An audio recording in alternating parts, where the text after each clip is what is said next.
کہ آپ کے پاس علم بھی ہے، عقل بھی ہے، شعور بھی ہے، اس کے باوجود اتنی زیادہ انڈیکیشنز آپ کو مل رہی ہیں اور آپ اسی راستے پہ چلتے ہوئے اپنے آپ کو ایک گڑھے میں گرا دیں.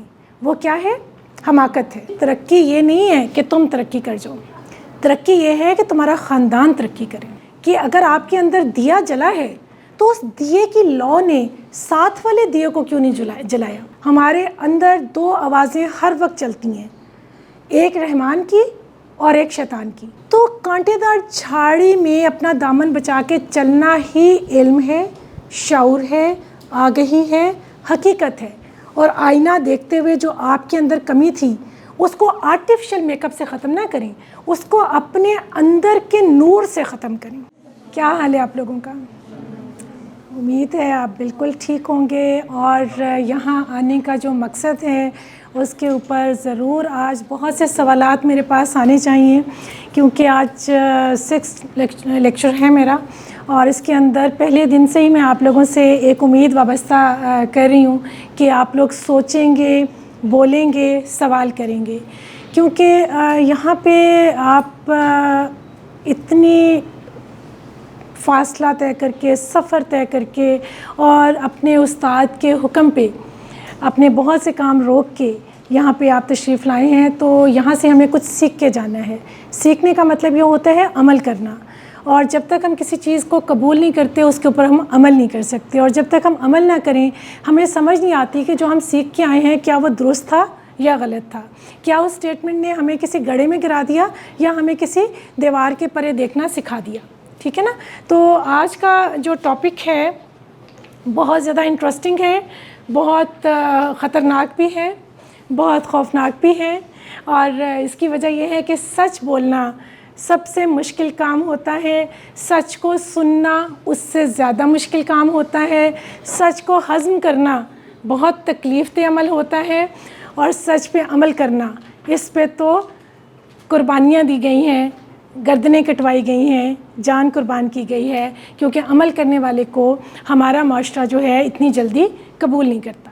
کیونکہ سچ کے راستے پہ چلنے والے لوگ جو ہیں وہ کسی نظام کو چینج کرتے ہیں، کسی سسٹم کو چینج کرتے ہیں، کسی بت کو گراتے ہیں، اور جو ہے حقیقت کی دنیا میں سفر کرتے ہوئے اپنی زندگی کا مقصد جو ہے وہ پورا کرنے کی کوشش میں رواں دواں رہتے ہیں. یعنی سچ پہ عمل کرنے کا مطلب یہ ہے کہ ایک ایسا دریا بننا جو اپنا راستہ خود بناتا ہے اور وہ رواں دواں رہتا ہے، بجائے اس کے کہ آپ ایک فرسودہ نظام میں ایک بتوں کے اندر رہتے ہوئے ایک غلط نظریات کے اوپر چلتے چلتے خود بھی اپنی زندگی، اپنا ذہن، اپنی روح اور اپنی مقصد حیات کا قتل کر دیں. ٹھیک ہے نا؟ تو آج کا جو ہمارا ٹاپک ہے وہ ہے آئینہ دیکھنے کا حوصلہ.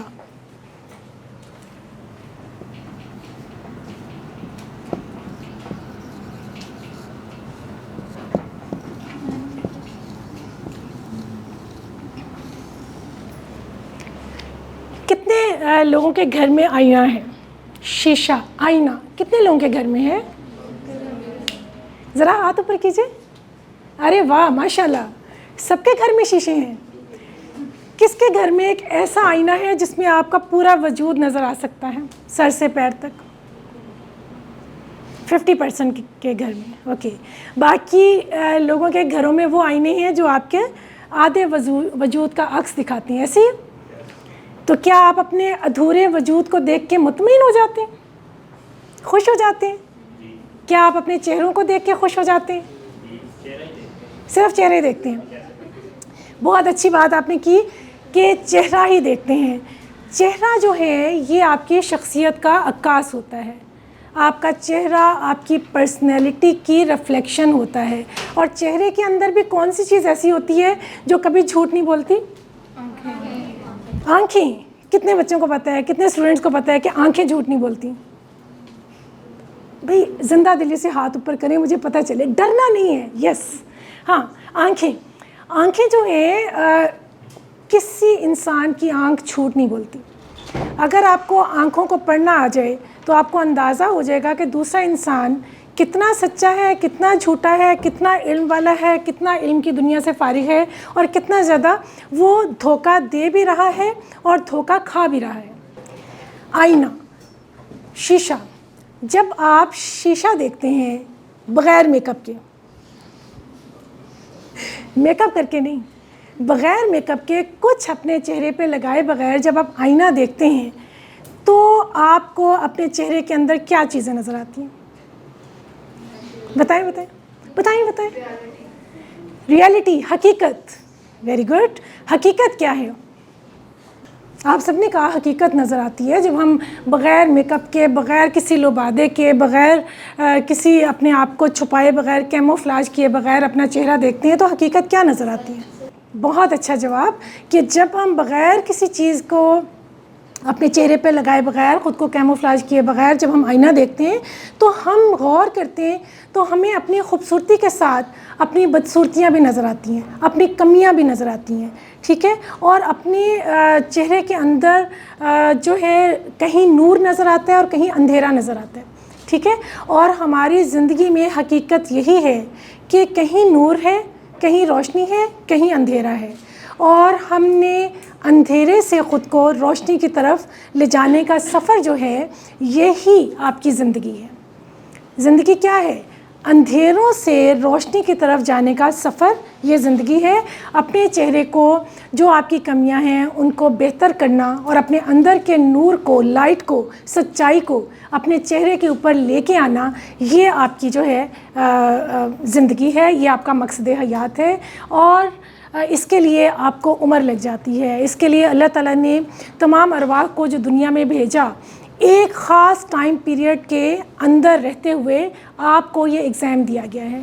جیسے ابھی آپ یہاں پہ آئے ہیں، آپ کو پتہ ہے 2 گھنٹے میں لیکچر ختم ہو جائے گا۔ آپ کسی ایگزامینیشن ہال میں جاتے ہیں، آپ کو پتہ ہے کہ 3 گھنٹے میں ایگزام ختم ہو جائے گا، لیکن عمر وہ ایگزامینیشن ہال کا وہ دروازہ، وہ راستہ، وہ جگہ ہے جس کا ہمیں یہ نہیں پتہ کہ ہمیں 1 گھنٹہ ملا ہے، 2 گھنٹے ملے ہیں یا 3 گھنٹے ملے ہیں۔ ہر ایک لمحہ آپ کے پہلے لمحے کو فنا کر رہا ہے، اور اس لمحے کی بقا جو ہے وہ آپ کو اگلی سیڑھی کی طرف لے کے جا رہی ہے، ٹھیک ہے۔ تو فنا اور بقا کا عمل جو ہے آپ کا لگاتار چلتا رہتا ہے، آپ کی روح کے اندر، آپ کے دماغ کے اندر، آپ کے جسم کے اندر، ٹھیک ہے۔ اور اس کے اندر جو آئینہ ہے، جو حقیقت ہے، جو سچائی ہے، اس کو دیکھنے کا حوصلہ تمام دنیا میں بہت کم لوگوں کے پاس ہے، ٹھیک ہے۔ اور اس کے لیے کچھ پوائنٹس میں آپ کو بتاتی ہوں، اس پہ ہم ڈسکس کریں گے۔ یہ لفظ نہیں ہے، یہ پوری ایک دنیا ہے۔ حماقت، ادراک، ذہانت، کتنے آسان لفظ ہیں، کئی بار سنے ہیں آپ نے، لیکن یہ الفاظ نہیں ہیں، یہ پورا وجود، پوری روح، پورا سفر اور پوری زندگی اس کے اندر سمائی ہوئی ہے، ایک ایک لفظ کے اندر، ٹھیک ہے نا۔ اس کے بعد علم، آگہی، علم کی ایک اور شکل تعلیم بھی ہے، تعلیم کی ایک اور شکل شعور بھی ہے، ٹھیک ہے نا۔ شعور تک پہنچنے کے بعد پھر ہم آگہی تک جاتے ہیں، اور آگہی کیا ہے؟ حقیقت۔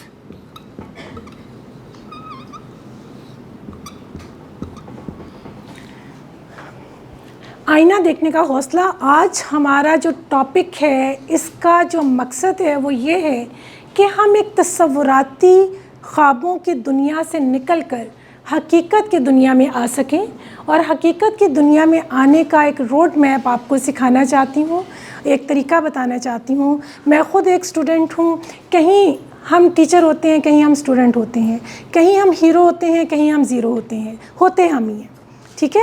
تو ہر انسان جو ہے اپنی سیکھ کا عمل جو ہے اس کے اندر رواں دواں ہے، اوکے۔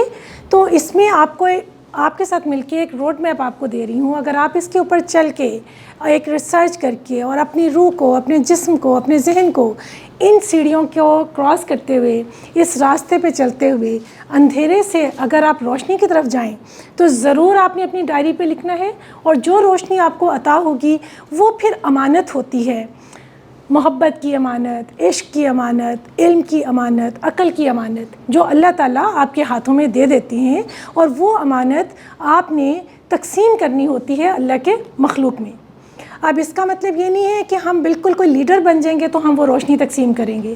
جہاں جہاں آپ کو روشنی ملتی ہے, حقیقت سے آگہی ہوتی ہے, وہاں وہاں آپ نے اپنے گرد و نواح کہ لوگوں کو خاموشی سے, پیار سے, آرام سے وہ روشنی کا دیا ان کے ہاتھ میں تھمانا ہے. آپ سب کو یہ بڑی مشہور حدیث کا پتہ ہے کہ اگر آپ کوئی غلط چیز دیکھیں تو اپنے ہاتھ سے روکیں. اگر آپ ہاتھ سے نہیں روک سکتے تو زبان سے روکیں. اگر زبان سے نہیں روک سکتے تو دل میں سوچیں. اور یہ ایمان کی سب سے کمزور جگہ ہے جو کہ بہت کمزور, مجبور, غلام ذہن کے لوگ یا قیدی لوگ, جس کے اندر اللہ تعالیٰ نے ان کو یہ گنجائش دی ہے کہ اگر آپ ایک قید میں ہیں, زنجیروں میں ہیں, بتوں کے اندر ہیں, ایک فرسودہ نظام کے اندر ہیں, اور آپ کے اندر وہ طاقت نہیں ہے ان بتوں کو توڑنے کی, تو کم از کم اپنے دل میں اس برائی کو ضرور سوچیں. کیونکہ دل میں کون رہتا ہے؟ خدا رہتا ہے, رب رہتا ہے, اور ہم مسلمان ہیں اور ہم خدا اور رب کو اصل نام سے پکارتے ہیں جو کہ ہے اللہ. ٹھیک ہے نا؟ تو اللہ تعالیٰ آپ کے دل میں رہتا ہے اور آپ کے شارک سے قریب ہے. اللہ تعالیٰ باہر کہیں بھی نہیں ہے. اگر ہم باہر ڈھونڈنے جائیں گے خدا کو تو خالی ہاتھ رہیں گے. خدا ہمارے اندر ہے, ہمارے دل میں ہے, ہمارے شارک کے قریب ہے. جب ہم خود کو پہچان لیں گے اور خوابوں کی دنیا سے حقیقت کی دنیا میں قدم رکھ دیں گے, جو کہ بہت خوفناک ہوتا ہے. کبھی آپ نے بھوت بنگلے دیکھے ہیں؟ کس نے دیکھا ہے؟ کس نے دیکھا ہے؟ آپ نے دیکھا ہے؟ کبھی ایسا ہوا بچپن میں کہ آپ ایک بھوت بنگلے کے اندر چلے گئے ہوں اور اس کے بعد پھر آپ راستے تلاش کر رہے ہوں کہ کیسے باہر نکلنا ہے؟ کس نے کیا تھا؟ آپ نے؟ مال میں؟ اچھا, وہاں پہ کیا ہوا تھا کچھ بتائیں گے, شیئر کریں. تو وہاں پہ جو بنا ہوا تھا نا, میں اندر گئی تو میں جہاں مجھے مل رہا ہے پھر میں جو بھاگی. پھر آپ وہاں سے بھاگیں, آپ وہاں پہ رکی کیوں نہیں؟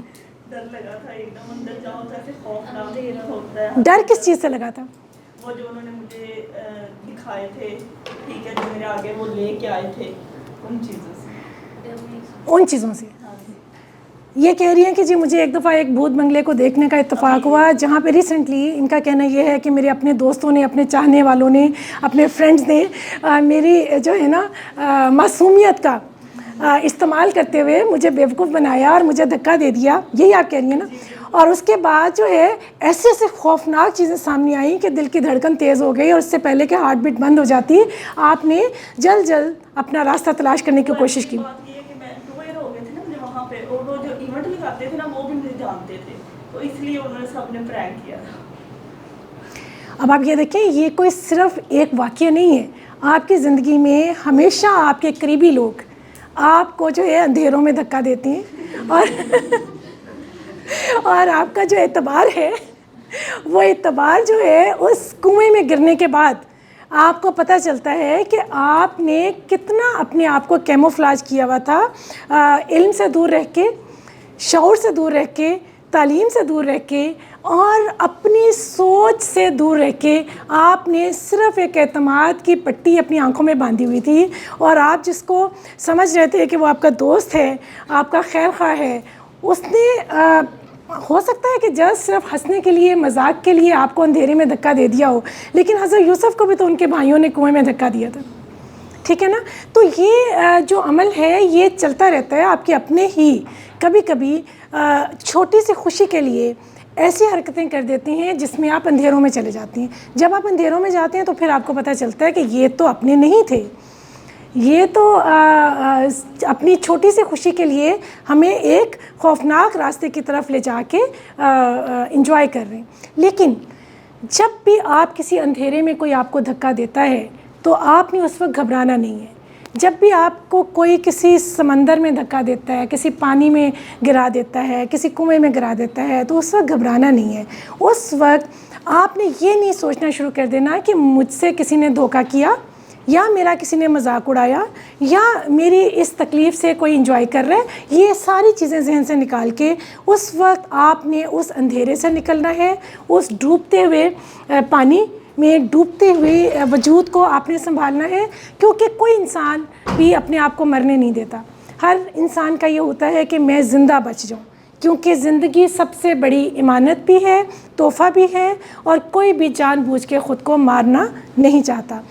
اب اس اندھیرے کے اندر جب آپ جاتے ہیں تو پھر آپ کو اپنی صلاحیتوں کا پتہ چلتا ہے کہ آپ کتنے بہادر ہیں، آپ کتنے اسکلفل ہیں، آپ کی علم کیسی ہے، آپ کا برین جو ہے وہ کس طرح روشنی دکھا رہا ہے. اور پھر وہ برین آپ کو عقل کے ذریعے، علم کے ذریعے، اسکلز کے ذریعے اس اندھیرے سے نکال دیتا ہے، اور آخر آپ روشنی میں آ جاتے ہیں، اور وہ روشنی میں آ کے آپ کو سکون ملتا ہے. لیکن ہر دوسرے قدم پہ مولانا رومی کی یہ اسٹیٹمنٹ آپ کے سامنے آتی ہے کہ اندھیرا وہ جگہ ہے جہاں سے روشنی آپ کے پاس آتی ہے. تو جب بھی آپ دکھوں میں جائیں گے، اندھیروں میں جائیں گے، گریں گے، تو آپ کی جو ایفرٹ ہے وہ آپ کو روشنی کا راستہ دکھائے گی، اور آپ ایک نیا نظام، ایک نیا سسٹم، وہ خواب کی دنیا کہ یہ لوگ محبت کر رہے ہیں، مخلص ہیں، دوست ہیں، وہ دنیا ایک دم سے ٹوٹے گی، اور آپ حقیقت کی دنیا میں آ جائیں گے. اور حقیقت کی دنیا میں آنے کا مطلب کیا ہے کہ جب بھی کوئی آپ کو آپ کا اپنا دھکا دیتا ہے، دھوکہ دیتا ہے، تو آپ کے پاس اتنا علم، اتنا شعور، اتنا اسکل ہو کہ آپ خود اپنے آپ کو سنبھال سکیں، خود کو زندہ رکھ سکیں، اور خود اس جگہ سے نکل کے اپنا بوجھ خود اٹھا سکیں. یہ تربیت جو ہے یہ کرنا ہی اصل مقصد حیات ہے. اور اس میں ہمارے معاشرے میں خاص طور پہ ہمارا معاشرہ بہت پیچھے رہ گیا ہے، کیونکہ کافی حد تک ہم نے شاید کئی سو سال سے اس چیز کو تو قبول کر لیا کہ لڑکوں کے اندر یہ طاقت، یہ ہمت، یہ اسکل ہونی چاہیے کہ اگر باپ انہیں اپنی جائیداد سے آگ کر دے تو وہ خود کما کے اپنا بوجھ بھی اٹھا سکیں اور اپنے گرد و نواح کی بھی ہیلپ کر سکیں. لیکن ہم یہاں پیچھے رہ گئے ہیں کہ ہمارے جو والدین ہیں، باپ، بھائی، بیٹا، شوہر، یہ سب لوگ یہ نہیں سمجھ رہے کہ کسی بھی وجہ سے اگر ہماری بچیوں کو، جن سے ہم اتنا پیار کرتے ہیں اور اتنا پروٹیکٹ کر کے رکھتے ہیں کہ کوئی ان کو بری نظر سے بھی نہ دیکھے، اگر کسی وقت ان کے اپنے ہی شوہر نے ان کو کنویں میں دھکا دے دیا، ان کے اپنے ہی بیٹے نے یا بیٹی نے یا ساس نے یا سسر نے یا نند نے ان کو کسی اندھیرے راستے پہ پھینک دیا، تو پھر کیا ہوگا؟ اور اگر فرض کریں ہم بھی اس دنیا میں نہ ہوئے ہاتھ پکڑنے کو، تو ہماری بچیاں جن کو ہم نے اتنے پردے میں، اتنی حفاظت میں اس کو رکھا، تو وہ پھر اس کے ساتھ کیا ہوگا؟ یہ ہمارے معاشرے کا مرد آج تک نہیں سمجھ پایا. ہمارے معاشرے کے مردوں نے صرف اتنا سمجھا ہے کہ ہم نے اپنی بیٹیوں کی حفاظت کرنی ہے، لیکن جیسے ہی وہ بیٹی ماں کی شکل سے، بہن کی شکل سے بیوی کی شکل میں کنورٹ ہوتی ہے، تو تب وہی عورت جو ہے مرد کی نظر میں ایک ایسا وجود بن جاتی ہے جہاں وہ سمجھتا ہے کہ میں ایک ہاتھ اوپر ہوں، اور اس کے بعد وہ اس کے اوپر پابندیاں لگانا، اس کو اس کے علم کو روکنا، اس کے تمام راستے روکنا شروع کر دیتا ہے. جبکہ ہونا یہ چاہیے کہ جب ایک بیٹی جو ہے اپنے باپ سے اپنے میاں کے گھر میں آتی ہے، تو جہاں پہ اس کے علم کا، تعلیم کا، شعور کا، سکلز کا سفر رکا ہوتا ہے، وہاں سے دوسرا انسان ہاتھ پکڑ کے اس عورت کو، اس بیٹی کو، ماں کو، بیوی کو، دوست کو وہاں سے گرو کرنا شروع کرے. ٹھیک ہے؟ تو یہ جو ہے یہ حقیقت ہے. حقیقت وہ خواب نہیں ہے جو ہم اپنے بچوں کو دکھاتے ہیں یا ہم خود سوچتے ہیں کہ ہم نے ایک اچھا سا گھر بنا لیا، 4 نوکر رکھ لیے، اچھا کپڑا پہن لیا، اچھا کھانا مل گیا، اور اچھی ملازمت کر کے آپ پرسکون سو جائیں. یہ خواب ہیں، یہ وہ خواب ہیں جن کی کوئی حقیقت نہیں ہے. حقیقت یہ ہے کہ جب آپ کسی مشکل راستے سے گزرتے ہیں تو کیا آپ اس قابل ہیں کہ آپ اپنی جسمانی، ذہنی، روحانی، قلبی صحت کو، زندگی کو ڈسٹرائے ہونے سے بچا سکیں؟ کیا واقعی آپ اس قابل ہیں کہ اگر آپ بالکل، کبھی کبھی میں اکثر یہ مثال دیتی ہوں کہ حضرت ابراہیم نے حضرت حاجرہ کو خانہ کعبہ میں ادھر اس زمانے میں آپ جائیں، انہوں نے اکیلے اپنے چھوٹے سے بچے کو اور بیوی کو چھوڑ دیا. میں آپ بوائز سے یہ سوال کر رہی ہوں کہ کیوں آج ہم وہی سارا عمل جو ہے وہاں پہ جا کے کرتے ہیں اور کس چیز کو یاد کرتے ہیں؟ کیوں چھوڑ دیا؟ کیا ان کو خوف نہیں تھا کہ اس کو کوئی جانور کھا جائے گا، یا کوئی انسان اس کو قتل کر دے گا، برا سلوک کر دے گا، یا یہ خود ہی اپنی قلبی موت جو ہے نا ڈر کے ہارٹ بیٹ ختم ہونے سے ختم ہو جائے گی؟ کیا ایسا کیوں نہیں تھا؟ اللہ تعالیٰ نے اس ایکشن کے ذریعے یہ بتایا اتنے ہزاروں سال پہلے ہمیں کہ عورت کو مضبوط کرے علم کے ذریعے، خود کو بھی. یہاں تو مرد بھی جو ہیں وہ اگر راستے میں کہیں کوئی حملہ کر دے تو اپنے آپ کو نہیں بچا سکتے، سیلف ڈیفینس نہیں آتا، ٹھیک ہے نا. تو ہم نے اپنے آپ کو بچانے کے لیے، اپنی زندگی کو بچانے کے لیے اور اللہ کی مخلوق کو بچانے کے لیے ہم نے پہلے خود طاقت کا استعمال کرنا ہے. یہ ڈگریز کچھ بھی نہیں ہے جس کے پیچھے آپ بھاگ رہے ہیں. اور افسوس کی بات یہ ہے کہ ڈگریز بھی 99% بچے، یہ میں نے ذرا لحاظ رکھا ہے تاکہ 1% جو ہیں ان کا دل برا نہ ہو، ٹھیک ہے. 99% بچے جو ہیں جب کسی اسکول میں داخل ہوتے ہیں تو ان کو ایک ہی فکر ہوتا ہے کہ جلدی سے ہم رٹا لگائیں اور سوال جو آئے اس کو حل کریں اور ہم فرسٹ آ کے وہ خواب، وہ دھوکہ، وہ جھوٹ ہم لوگوں کو دکھاتے پھریں کہ ہم فرسٹ آئے ہیں، اور ہر ایک کے سامنے اپنی انا کو گرو کرتے جائیں اور خود کو خوش فہمی میں مبتلا کرتے جائیں. جبکہ یہی حال اسکول سے کالج، کالج سے یونیورسٹیز اور یونیورسٹیز سے مرتے دم تک 99% لوگ کر رہے ہیں اور دھوکہ دے رہے ہیں، خود کو بھی، اداروں کو بھی، اپنے ماں باپ کو بھی.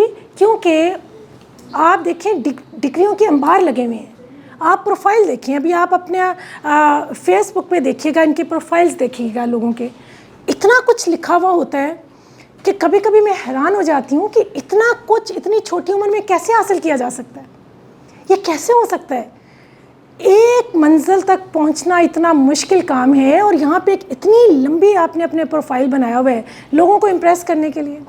لیکن جب آپ کسی کے سامنے جاتے ہیں، بات کرتے ہیں، کھڑے ہوتے ہیں، اور آپ کے پاس نہ کوئی نیو آئیڈیا ہوتا ہے، نہ نیا علم ہوتا ہے، نہ ریسرچ ہوتی ہے، نہ آپ کو یہ پتہ ہوتا ہے کہ جس پہ آپ گولڈ میڈل لے کے آئے ہیں کیا وہ تعلیم جو آپ کو ملی ہے کیا واقعی وہ حقیقت پہ مبنی تھی؟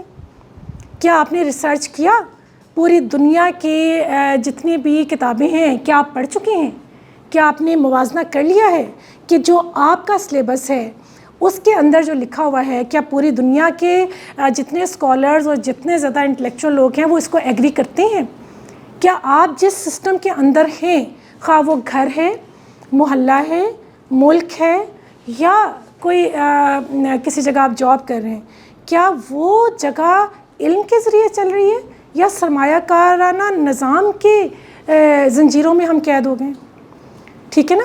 یہ والی چیزیں جو ہیں یہ آئینہ ہے کہ آپ نے اپنے جو خواب ہیں ان کے اندر آپ اتنے مطمئن ہیں کہ آپ آئینہ دیکھنے کا حوصلہ ہی نہیں رکھتے.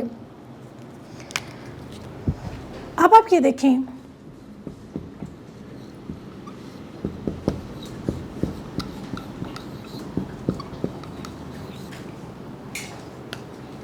آئینے تک پہنچنے کے لیے یہ جو اب میں نے آپ کو 4 سٹیپس بتائے ہیں. پہلی چیز حماقت. حماقت کیا ہے؟ کوئی بتائے گا؟ ہم احمق کیوں ہیں؟ ہمارے معاشرے میں 99% لوگ احمق کیوں ہیں؟ 1% کی گنجائش مجھ پہ فرض ہے کہ اللہ تعالیٰ جو ہیں وہ کہیں گے کہ میں نے تمہیں کب کہا تھا کہ تم 100% انسانوں کو جو ہے نا وہ کہہ دو، احمق کہہ دو. ٹھیک ہے. حماقت کیا ہے؟ کون بتائے گا؟ حماقت کیا ہے؟ جلدی سے بتائیں. حماقت ہم کتنا مذاق میں، غصے میں، سیریس ہو کے دوسروں کہہ دیتے ہیں تم بہت بے وقوف ہو، تم بہت کم عقل ہو، تم بہت احمق ہو. کہتے ہیں نا، بار بار یہ لفظ آپ کو کہیں نہ کہیں سننے کو ملے گا. اپنے لیے نہیں ملے گا تو کسی کے لیے ملے گا. ہم کئی دفعہ خود اپنی انا کے بت کے اندر قید ہو کے، اپنے علم کے تکبر میں قید ہو کے دوسرے بچے کو جو آپ کا ہی بھائی ہے، آپ کا ہی سرونٹ ہے، ہم اس کو کہہ دیتے ہیں تم کتنے احمق ہو. کہتے ہیں نا. تو آپ ذرا مجھے بتائیے کہ آپ کے پاس علم بھی ہے، عقل بھی ہے، شعور بھی ہے، آپ کے دل میں ایک سوچ بھی آ رہی ہے کہ یہ چیز غلط ہے، اس کے باوجود اتنی زیادہ انڈیکیشنز آپ کو مل رہی ہیں اور آپ اسی راستے پہ چلتے ہوئے اپنے آپ کو ایک گڑھے میں گرا دیں، وہ کیا ہے؟ حماقت ہے۔ ایک انسان جس کے پاس علم پہنچا ہی نہیں، اس کی تو سمجھ آتی ہے کہ وہ ایک جنگل میں رہنے والا ایک انسان ہے جس کے پاس کوئی رہبر، کوئی رہنما، کوئی کتاب، کوئی انسان اللہ نے بھیجا ہی نہیں کہ وہ اس کو علم دے، تو وہاں تو سمجھ آتی ہے۔ لیکن جن کے پاس خدا تعالیٰ نے یہ چیزیں بھیج دی ہیں، ان لوگوں کا حماقت کی دنیا کا سفر میری سمجھ سے باہر ہے۔ اور آپ کو پتہ ہے لوگ احمق کیوں ہیں؟ یہ بتائیں، کیا سمجھ آتی ہے؟ دیکھو، اگر رشتے بچانے کے لیے اللہ تعالیٰ نے حماقت کو پسند کیا ہوتا تو حضرت ابراہیم کبھی اپنے والد صاحب کے سامنے یہ نہ کہتے کہ یہ بت آپ کو کیا دے رہے ہیں، سارے ٹوٹ گئے ہیں، اس کے اوپر میں نے کلہاڑی رکھی ہوئی ہے کندھے پہ، یہ آپ کو کیا دے گا؟ آپ تو اس کی عبادت کر رہے ہیں آپ سب لوگ۔ اگر حماقت رشتوں کو بچانے کے لیے ہے تو آپ سے بڑا احمق کوئی نہیں ہے۔ ایسے رشتے جن کو آپ شیطانی طاقتیں دے کے گرو کر کے ایک ایسے رشتے میں کنورٹ کر دیتے ہیں جو جہاں بیٹھتا ہے وہ ذہنی اذیت دینے کے علاوہ اس کے پاس کچھ بھی نہیں ہے، تو کیا آپ نے وہ رشتہ بچایا؟ آپ نے تو ایک رشتے کو اس کی حماقتوں سمیت قبول کر کے اتنا گرو کر دیا کہ پہلے وہ انسان گھر میں فتنہ فساد پھیلا رہا تھا، پھر وہ محلے میں، پھر وہ اگلی سطح پہ، اور پھر آگے جا کے وہ چیز پھیل جاتی ہے۔ تو کیا رشتوں کو بچانا یہ ہے کہ ہم کسی کو احمق دیکھ کے خوش ہوں کہ یہ احمق ہے اور ہم عقل مند ہیں، ہماری واہ واہ ہو رہی ہے اور اس کی واہ واہ نہیں ہو رہی؟ میری والدہ اللہ جنت نصیب کرے وہ ایک بات کہتی تھیں کہ ترقی یہ نہیں ہے کہ تم ترقی کر جاؤ، ترقی یہ ہے کہ تمہارا خاندان ترقی کرے۔ ترقی یہ نہیں ہے کہ 5 بھائیوں میں ایک تو جو ہے نا علم یافتہ ہو گیا اور دوسرے کو اس نے جاہل رکھ دیا۔ یہ تو شرمندگی ہے کہ اگر آپ کے اندر دیا جلا ہے تو اس دیے کی لو نے ساتھ والے دیے کو کیوں نہیں جلایا؟ تو یہ حماقت جو ہے، آپ کی بات بالکل ٹھیک ہے۔ دیکھیں، آپ نے بولا نا، یہی ہمارے معاشرے کے بت ہیں جن کی ہم پوجا کر کے ہم ایک رکا ہوا پانی بنے ہوئے ہیں، ایک جوہر میں کنورٹ ہو رہے ہیں، اور یہی وجہ ہے کہ آج ہم دنیا سے پیچھے رہ گئے ہیں۔ حالانکہ مذہبی طور پہ ہمارے پاس وہ شرعی نظام ہے جس کے اوپر عمل کر کے ہم حقیقت کی دنیا کو سمجھ کے اس کو مقابلہ کرنے کی صلاحیت رکھتے ہیں، ٹھیک ہے نا؟ کیونکہ مذہب اسلام کی وجہ سے بہت سی ایسی چیزیں جو آپ کے جسم کے لیے، روح کے لیے، دماغ کے لیے اچھی نہیں ہیں، وہ اس سے پہلے اللہ تعالیٰ نے اسے فلٹر کر دیا آپ کی زندگی سے کہ بھئی یہ والی چیز نہ کرنا، یہ تمہارے لیے نقصان دہ۔ باقی لوگوں کو تو اپنے علم تجربے کے بعد وہاں تک پہنچنے نا، سائنسی تحقیقات کے بعد، سائنسی تجربوں کے بعد، یہ کون سی چیز آپ کے جسم کو ڈسٹرائے کر رہی ہے، کون سی چیز آپ کے دماغ کو کر رہی ہے۔ لیکن ہمیں تو آلریڈی ہم لکی ہیں کہ ہمیں ان چیزوں کا پتہ ہے، لیکن ہمیں سمجھ نہیں ہے۔ بیٹا، حماقت جو ہے نا سب سے سستا سودا ہے۔ احمق بننا سب سے سستا بزنس ہے، کیونکہ یہی وجہ ہے کہ لوگ، جس میں تمام رہنما ہمارے گرد و نواح میجورٹی ایسے رہنما ہیں جو آپ کی خواہش کو دیکھتے ہوئے کہ آپ کو حماقت پسند ہے تو وہ آپ کے لیے دکانیں سجا کے بیٹھے ہوئے ہیں۔ حماقت کیا ہے؟ وہ خواب کہ میرے پاس بہت بڑا گھر ہو، حماقت۔ آپ کے پاس محل بھی ہوگا، آپ کو رہنے کے لیے ایک کمرے کی ضرورت ہے۔ آپ یہ نہیں ہوگا کہ 1 گھنٹہ ایک کمرے میں سو رہے ہیں، دوسرا گھنٹہ دوسرے کمرے میں سو رہے ہیں، تیسرے میں سو رہے ہیں، اور جو ہے نا آپ اپنے 24 گھنٹے اپنی محل کو انجوائے کر رہے ہیں، آپ تھک جائیں گے۔ حماقت یہ ہے ضرورت سے زیادہ کپڑا، جوتا اور ضرورت سے زیادہ خوراک کا استعمال اور اس کا خواب، یہ حماقت ہے۔ اور حماقت یہ ہے کہ اگر آپ محنت کرتے ہیں اور آپ کو یہ ساری چیزیں ملتی ہیں تو آپ اس کو سمیٹ کے بیٹھ جائیں اور اس کو تقسیم نہ کریں، یہ حماقت ہے۔ اور گرلز، سب سے بڑی حماقت یہ ہے کہ مجھے دکھ ہوتا ہے کہ جب کسی جگہ پہ سیل لگتی ہے کپڑے کی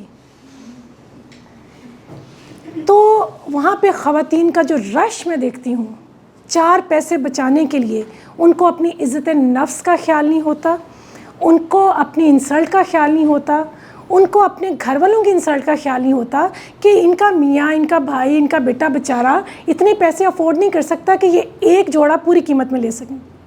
یہ کیا ہے؟ حماقت ہے۔ اور یہ حماقت کیوں ہے؟ لالچ، سستا سودا نا، کہ آپ جو ہے نا اپنے جسم کی ضروریات کے اندر رہیں اور اس کے اندر ہی گھومتے رہیں۔ خانہ کعبہ کے جو 7 طواف ہیں، آپ کی زندگی میں بھی یہ 7 طواف ہیں، ٹھیک ہے؟ اور آپ ایک ہی جگہ گھومتے رہیں اور سوچتے رہیں آج میں نے اتنے کپڑے بنا لیے، اور سہیلیوں کو بتائیں کہ میں کتنی کامیاب رہی کہ میں نے اتنی دھکم پیل میں جا کے سیل پہ 50% پہ جوڑا خرید لیا، واہ میں کتنا بڑا کارنامہ سر انجام دے کے آئی ہوں۔ یہ کیا ہے؟ حماقت ہے۔ اسی طرح آپ کی شکلیں اللہ تعالیٰ نے اتنی بہترین بنائی ہیں۔ اللہ تعالیٰ مصور ہے، اللہ تعالیٰ نے ہر انسان کو خود بنایا ہے، تخلیق کیا ہے۔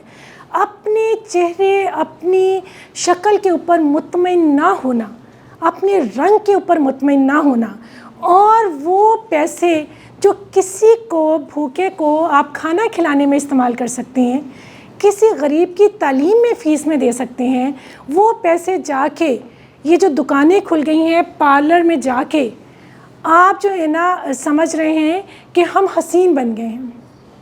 یہ کیا ہے؟ حماقت ہے۔ اسی طرح مرد حضرات کا ایک گھر آپ نے بنا لیا جس کے اندر آپ اپنی فیملی کو اچھے طریقے سے رکھ سکتے ہیں، ان کے پردے کا خیال، ان کی پرائیویسی کا خیال، اتنا آپ نے کر لیا تو ٹھیک ہے۔ اس سے آگے یہ چاہ کہ میں اپنے ہی گھر کو 10 مرلے کو 1 کنال میں اور 1 کنال کو 2 کنال میں کنورٹ کر لوں، اور اس کے اندر ہی آپ پیسہ کمانے کی مشین بن کے اپنے خواب یہاں تک محدود رکھتے ہیں، تو یہ کیا ہے؟ حماقت ہے۔ یہ کوئی کارنامہ نہیں ہے۔ تو یہ بڑا سستا سودا ہے پیسہ کمانا۔ اسی لیے جو سرمایہ کار نظام ہے وہ بہت بری طرح ہمیں کیپچر کر رہا ہے، ہمیں اپنے جو ہے نا شکنجے میں جکڑ رہا ہے، اور ہماری جو خواہشات اور خواب جو ہم خوابوں کی دنیا میں ہیں، ان خوابوں کو پورا کرتے کرتے ہم مزدوری بھی کرتے ہیں، رشوت بھی لیتے ہیں، کرپشن بھی کرتے ہیں، اور بدلے میں کیا ہے؟ جب آپ دنیا سے جاتے ہیں تو جتنی چیزیں آپ کے پاس ہوں گی اتنا ہی ہجرت ہے نا۔ سول مرتی نہیں ہے، روح کو موت نہیں ہے، روح ایک جگہ سے دوسری جگہ ٹرانسفر ہو جاتی ہے۔ جسم مٹی تھا، مٹی میں چلا جاتا ہے۔ اب آپ مجھے بتائیں، پاکستان سے کسی اور ملک میں جانا ہجرت، اپنے گاؤں سے قصبے میں جانا ہجرت، قصبے سے شہر میں جانا ہجرت۔ جب بھی آپ ہجرت کرتے ہیں تو کیا آپ کی آنکھوں میں آنسو نہیں آتے؟ کیا آپ کے دل میں درد نہیں ہوتا؟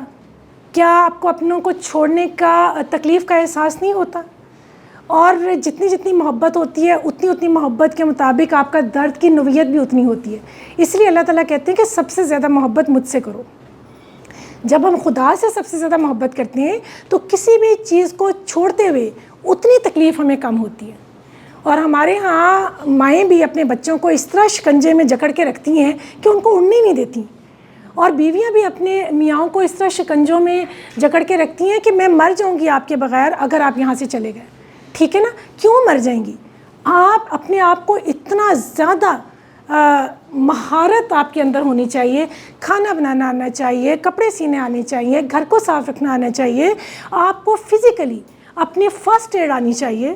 آپ کو اگر کوئی آپ کے اوپر اٹیک کرتا ہے تو آپ کو اتنا زیادہ آپ کو یہ اسکل آنا چاہیے کہ کس طرح سے اپنی جان کو بچانا ہے، ٹھیک ہے؟ یہ سب چیزیں آنی چاہیے۔ یہ سب چیزیں علم اور تعلیم سے شعور کی دنیا میں جا کے یہ آپ کے محافظ ہیں۔ اور اس کے بعد اللہ پہ توکل۔ جب آپ علم کی دنیا میں اتنے اسٹرانگ ہوں گے تو اللہ کی جو طاقت ہے، رابعہ بصری کی آپ نے سب نے زندگی کو پڑھا ہوگا۔ رابعہ بصری اکیلے سفر کرتی تھیں، دنیا کا کوئی انسان، کوئی بڑے سے بڑا مرد بھی ان کو نقصان نہیں پہنچا سکتا تھا، کیونکہ علم تھا، شعور تھا، سکلز تھیں، اللہ پہ بھروسہ تھا۔ یہ سب چیزیں آپ کے اندر ایک ایسا وجود پیدا کرتی ہیں کہ اگلے والا بندہ جو ہے وہ آپ سے ڈر جاتا ہے، چور بھی آ کے آپ کے گھر میں چوری نہیں کرے گا جب اس کو پتہ چلے گا کہ یہاں پہ اتنے مضبوط لوگ رہتے ہیں. سمجھ آئیں؟ تو یہ جو حماقتیں ہیں جس کے اندر ہم نے اپنے آپ کو خوابوں کی دنیا میں رکھ کے اپنا لاہ عمل زندگی کا مقصد روٹی کپڑا مکان اور پھر اس کے بعد گھڑی گاڑی لڑکوں کے بارے میں بات کر رہی ہوں. بھئی گھڑی کا مطلب یہ ہے کہ آپ کو ٹائم کا پابند ہونا ہے. اگر آپ نے گھڑی لگائی ہوئی ہے تو یہ اس چیز کی علامت ہے کہ آپ کتنے وقت کے پابند ہیں, آپ کو وقت کی کتنی قدر ہے کہ آپ ہر لمحہ دیکھ رہے ہیں کہ میرا وقت ضائع تو نہیں ہو رہا, میرے وقت کی ضائع ہونے کی وجہ سے کسی کو تو نہیں نقصان ہو رہا. اگر آپ کے پاس 100 روپے کی گھڑی ہے یا 4 کروڑ کی گھڑی ہے, اس کا مقصد کیا ہے؟ ٹائم دیکھنا. تو آپ نے اپنے آپ کو کولو کا بیل بنا کے پیسے اکٹھے کر کے اپنی گھڑی کو امپروو کرنے کے لیے, لوگوں کو دکھانے کے لیے کہ میں کتنا کامیاب ہوں, آپ احمق ہیں, حماقت کے سفر کی طرف رواں دواں ہیں, خوابوں کی دنیا میں رہ رہے ہیں. کیونکہ اگر آپ نے 4 کروڑ کی گھڑی لگائی ہے لیکن آپ کی زندگی میں کوئی وقت کی پابندی نہیں ہے, کوئی وقت کی قدر ہی نہیں ہے, تو پھر اس 4 کروڑ کا کیا فائدہ؟ تو دیکھنے والے وہ بزنس مین, وہ لوگ جو آپ کی حماقت کی دنیا کے سفر کے اندر جہالت کے اندر رہتے ہوئے آپ کی خواہشات اور خوابوں کو وہ کیش کرتے ہیں اور ایسی ایسی گھڑیاں ایسی ایسی چیزیں بنا رہے ہیں کہ ان کا اپنا نظام چل رہا ہے. آپ دیکھ رہے ہیں نا. تو یہ 99% لوگ جو ہیں جو کہ اصل طاقت ہیں, اگر وہ ان چیزوں ان بتوں سے نکل جائیں, آئینہ دیکھیں کہ میں کون ہوں, میں اس دنیا میں کیوں آیا ہوں, میرا مقصد حیات کیا ہے. کیا میرا مقصد یہ ہے کہ 24 گھنٹے میں نے پڑھنے کے بعد ایک ڈگری لینی ہے اور لوگوں کو دکھانی ہے, اور جب میں سامنے جاؤں گا میرے پاس نہ علم ہے نہ عمل ہے نہ ایمانداری ہے. تو کیا آپ پڑھے لکھے ہیں؟ کتنے لوگ کہتے ہیں پڑھے لکھے ہیں؟ ایسے لوگ جن کے پاس ڈگریاں ہیں لیکن علم نہیں ہے, عمل نہیں ہے, کیا وہ پڑھے لکھے لوگ کاؤنٹ ہوں گے؟ تو یہ کیا ہے؟ حماقت ہے کہ ہم احمق ہیں کہ ہم اپنے آپ کو پڑھا لکھا سمجھ رہے ہیں, کیونکہ ہمارے پاس عمل نہیں ہے. جب عمل نہیں ہے تو عمل سے زندگی بنتی ہے, جنت بھی جہنم بھی. یہ خاکی اپنی فطرت میں نہ نوری ہے نہ ناری ہے. تو عمل جب تک نہیں ہے, آپ کی ڈگریاں, آپ کا علم, آپ کے پیسے, آپ کی گھر دولت کا کوئی فائدہ نہیں ہے. تو یہ آئینہ دیکھیں, اپنے آپ کو کھڑے ہو کے. آپ نے میڈیٹیشن کبھی کی ہے اپنے آپ کو آئینے میں دیکھنے کی؟ کتنے بچوں نے کی ہے؟ میڈیٹیشن کی بہت سی قسمیں ہیں. اگرچہ ہم اس جگہ پہنچ کے ہیں کہ جو میڈیٹیشن اللہ تعالیٰ نے ہمیں دی 5 وقت کی نماز کی, اس کے لیے تو ہمارے پاس ٹائم ہی نہیں ہے. اور اگر ٹائم ہے تو وہ صرف اس لیے کہ لوگوں کو دکھانے کے لیے کہ ہم نمازی ہیں, اس لیے بھاگے ہوئے ہم جاتے ہیں. لیکن جب ایک انسان نماز پڑھنے کے بعد آتا ہے اور اس کے اندر غصہ بھی ہے, جھوٹ بھی ہے, منافقت بھی ہے, نفرت بھی ہے, تو لکھ لیجئے, آئینے میں اپنا چہرہ دیکھیے کہ نماز نہیں پڑھی آپ نے. جو حدیث ہے نا کہ نمازیں آپ کے منہ پہ مار دی جائیں گی, وہ اس لیے کہ آپ نے نماز پڑھی نہیں. آپ نے تو لوگوں کو دکھانے کے لیے فٹافٹ وضو کیا, بھاگے بھاگے کیا نماز پڑھی, اور آ کے آپ نے بتایا کہ جی میں تو 5 وقت کا نمازی ہوں. لیکن اگر نماز نے آپ کی پرسنالٹی کو چینج نہیں کیا, آپ کو آپ کی پہچان نہیں کرائی, تو افسوس کے ساتھ کہنا پڑتا ہے کہ نماز نہیں پڑھی. اور اگر روزہ رکھنے کے بعد آپ نے اپنے ڈائٹ پلان کو اپنی صحت کے مطابق نہیں کھایا, اتنا نہیں کھایا جتنی آپ کی ضرورت تھی, تو معاف کیجئے روزہ نہیں رکھا. تو یہ والی جو چیزیں ہیں یہ آئینہ ہے, یہ آئینہ ہے. اور یہ دیکھنے کا حوصلہ بہت کم لوگوں میں ہوتا ہے, آئینے کو دیکھنے کا حوصلہ بہت کم لوگوں میں ہوتا ہے. آپ لوگوں نے کبھی میڈیٹیشن کی کہ جس کے اندر آپ تمام اندھیرا کر کے آئینے کے سامنے بیٹھ جائیں, جیسے آپ نے اپنے آپ کو ماشاءاللہ کور کیا ہوئے پورے پردے میں, اس طرح اپنے آپ کو مکمل کور کریں, صرف آپ کا چہرہ نظر آئے, اور آپ ایک کینڈل آن کر دیں اور آپ آئینے میں اپنے آپ کو دیکھنا شروع کریں, اور اس میں بھی آپ نے اپنی آنکھوں میں دیکھنا ہے. اور یہ کام آپ نے 2 سے 3 منٹ کرنا ہے. یقین کیجئے آپ کو اس وقت اپنے انر سے ملاقات ہوگی, آپ کے اندر سے وہ شعور, وہ آواز آئے گی جو رحمان کی ہوگی. ہمارے اندر 2 آوازیں ہر وقت چلتی ہیں, ایک رحمان کی اور ایک شیطان کی. دونوں آوازیں لگاتار ایک ہی اسپیڈ سے جاری ہوتی ہیں، لیکن ہمارا علم، ہماری تعلیم، ہمارا شعور، ہماری آگہی ہمیں بتاتی ہے کہ کس آواز کو ہم نے سننا ہے اور کس کو ہم نے بند کر دینا ہے. سمجھ رہی ہیں نا؟ اور جب آپ یہ میڈیٹیشن کرتے ہیں تو آپ کو اپنے چہرے سے، اپنی آنکھوں سے، اپنی اصل سے ملاقات ہوتی ہے اور خود سے پیار ہوتا ہے، اور آپ کے اندر سے آواز آتی ہے کہ تم کون ہو. تمہیں خود کو قبول کرنا ہے، اپنے اندر سے کنیکٹ ہونا ہے، اپنے اندر چلنے والی آوازوں کے پیچھے چلنا ہے، بجائے اس کے کہ یہ جو ہم نے معاشرتی بت بنا دیے، رسم و رواج کے بت، ٹھیک ہے، معاشرے کے بت. ان سارے بتوں کا کوئی فائدہ نہیں ہے. اس کو توڑو، ان کو توڑنا ہے. یہی زندگی ہے، یہی کامیابی ہے، ورنہ دیوار کے پار جو ہے آپ کبھی نہیں دیکھ سکیں گے. دیوار کے پار دیکھنا آپ کی دور اندیشی ہے، آپ کی 6 سینس کا ایکٹیو ہونا ہے. جب تک آپ اپنی 5 سینسز کو ایکٹیو نہیں کرتے، کریکٹ نہیں کرتے، آپ اسی طرح مر جائیں گے، اپنی انا کی تسکین کے اندر رہتے ہوئے اور اپنی واہ کے لالچ میں رہتے ہوئے، اور ہر ایک کے سامنے ایک کشکول لے کے آپ کھڑے ہو جائیں گے اور آپ بتانا شروع کر دیں گے کہ دیکھو میں نے کتنا کچھ کیا، میری تعریف کرو. دیکھو میں کتنا حسین ہوں، میری تعریف کرو. دیکھو میرے پاس کتنی دولت ہے، میری تعریف کرو. تو آپ ایک انسان سے کیا بن جائیں گے؟ کیا بن جائیں گے؟ بیکاری، جس کو ہر وقت اپنے اندر تکبر ہے اور بھیک کا شوق ہے. جتنا علم زیادہ ہوتا ہے اتنی عاجزی آنا شروع ہو جاتی ہے. یاد رکھیں، علم والے انسان میں کبھی آپ کو میں نظر نہیں آئے گی کہ میں یہ ہوں، میں نے یہ کیا. میں کبھی بھی آپ کو علم والے، اللہ تعالیٰ کے پاس تمام صفات ہیں. اللہ کے پاس جب حضور صلی اللہ علیہ وسلم معراج پہ گئے تو انہوں نے کیا چیز پیش کی تھی؟ واقعہ معراج تو سب کو پتہ ہے نا، کیونکہ اللہ کو تحفہ دینے کے لیے خدا کے پاس تو ہر چیز ہے. ایک بادشاہ کے پاس آپ جاتے ہیں تو اس کے پاس سب کچھ ہے، آپ کیا اس کو دیں گے جو اس کے پاس نہیں ہے؟ تو اللہ کے پاس کو کیا ہم دے سکتے ہیں؟ دیکھیں، جب ہم ڈسکشن کرتے ہیں تو راستے سے راستہ، دروازے سے دروازہ کھلتا چلا جاتا ہے. آپ نے بالکل ٹھیک کہا. اس کو بھی میں آپ کی سوچ کو کلیئر کر کے لکھتی ہوں. جو آپ نے کہا تعریف اور آپ کے علاوہ کوئی معبود نہیں، بالکل. اللہ تعالیٰ اگر کسی چیز کو معاف نہیں کریں گے تو 3 چیزیں ہیں جو خدا نے کسی صورت معاف نہیں کرنی. ایک ہے شرک. ہاں بیٹا، شرک آپ سمجھیں، آپ کی بہن ہے، کیونکہ ظاہر ابھی آپ اس ایج میں ہیں کہ آپ اپنے اگلے سوشل کانٹریکٹ میں نہیں گئے ابھی تک کہ میں کہوں کہ آپ کی بیٹی ابھی ہے، بہن ہے. اگر آپ کی بہن ہر وقت آپ کے اوپر نظر رکھے کہ یہ مجھے جوتا دیں گے، یہ کپڑا دیں گے، یہ کھانا دیں گے، یہ پروٹیکشن دیں گے، ان کے بغیر تو میں جو ہے نا کسی ایک شہر سے دوسرے شہر نہیں جا سکتی، میں تو مر جاؤں گی، مجھے تو پتہ نہیں کیا ہو جائے گا، تو وہ کس میں مبتلا ہے؟ وہ شرک میں مبتلا ہے.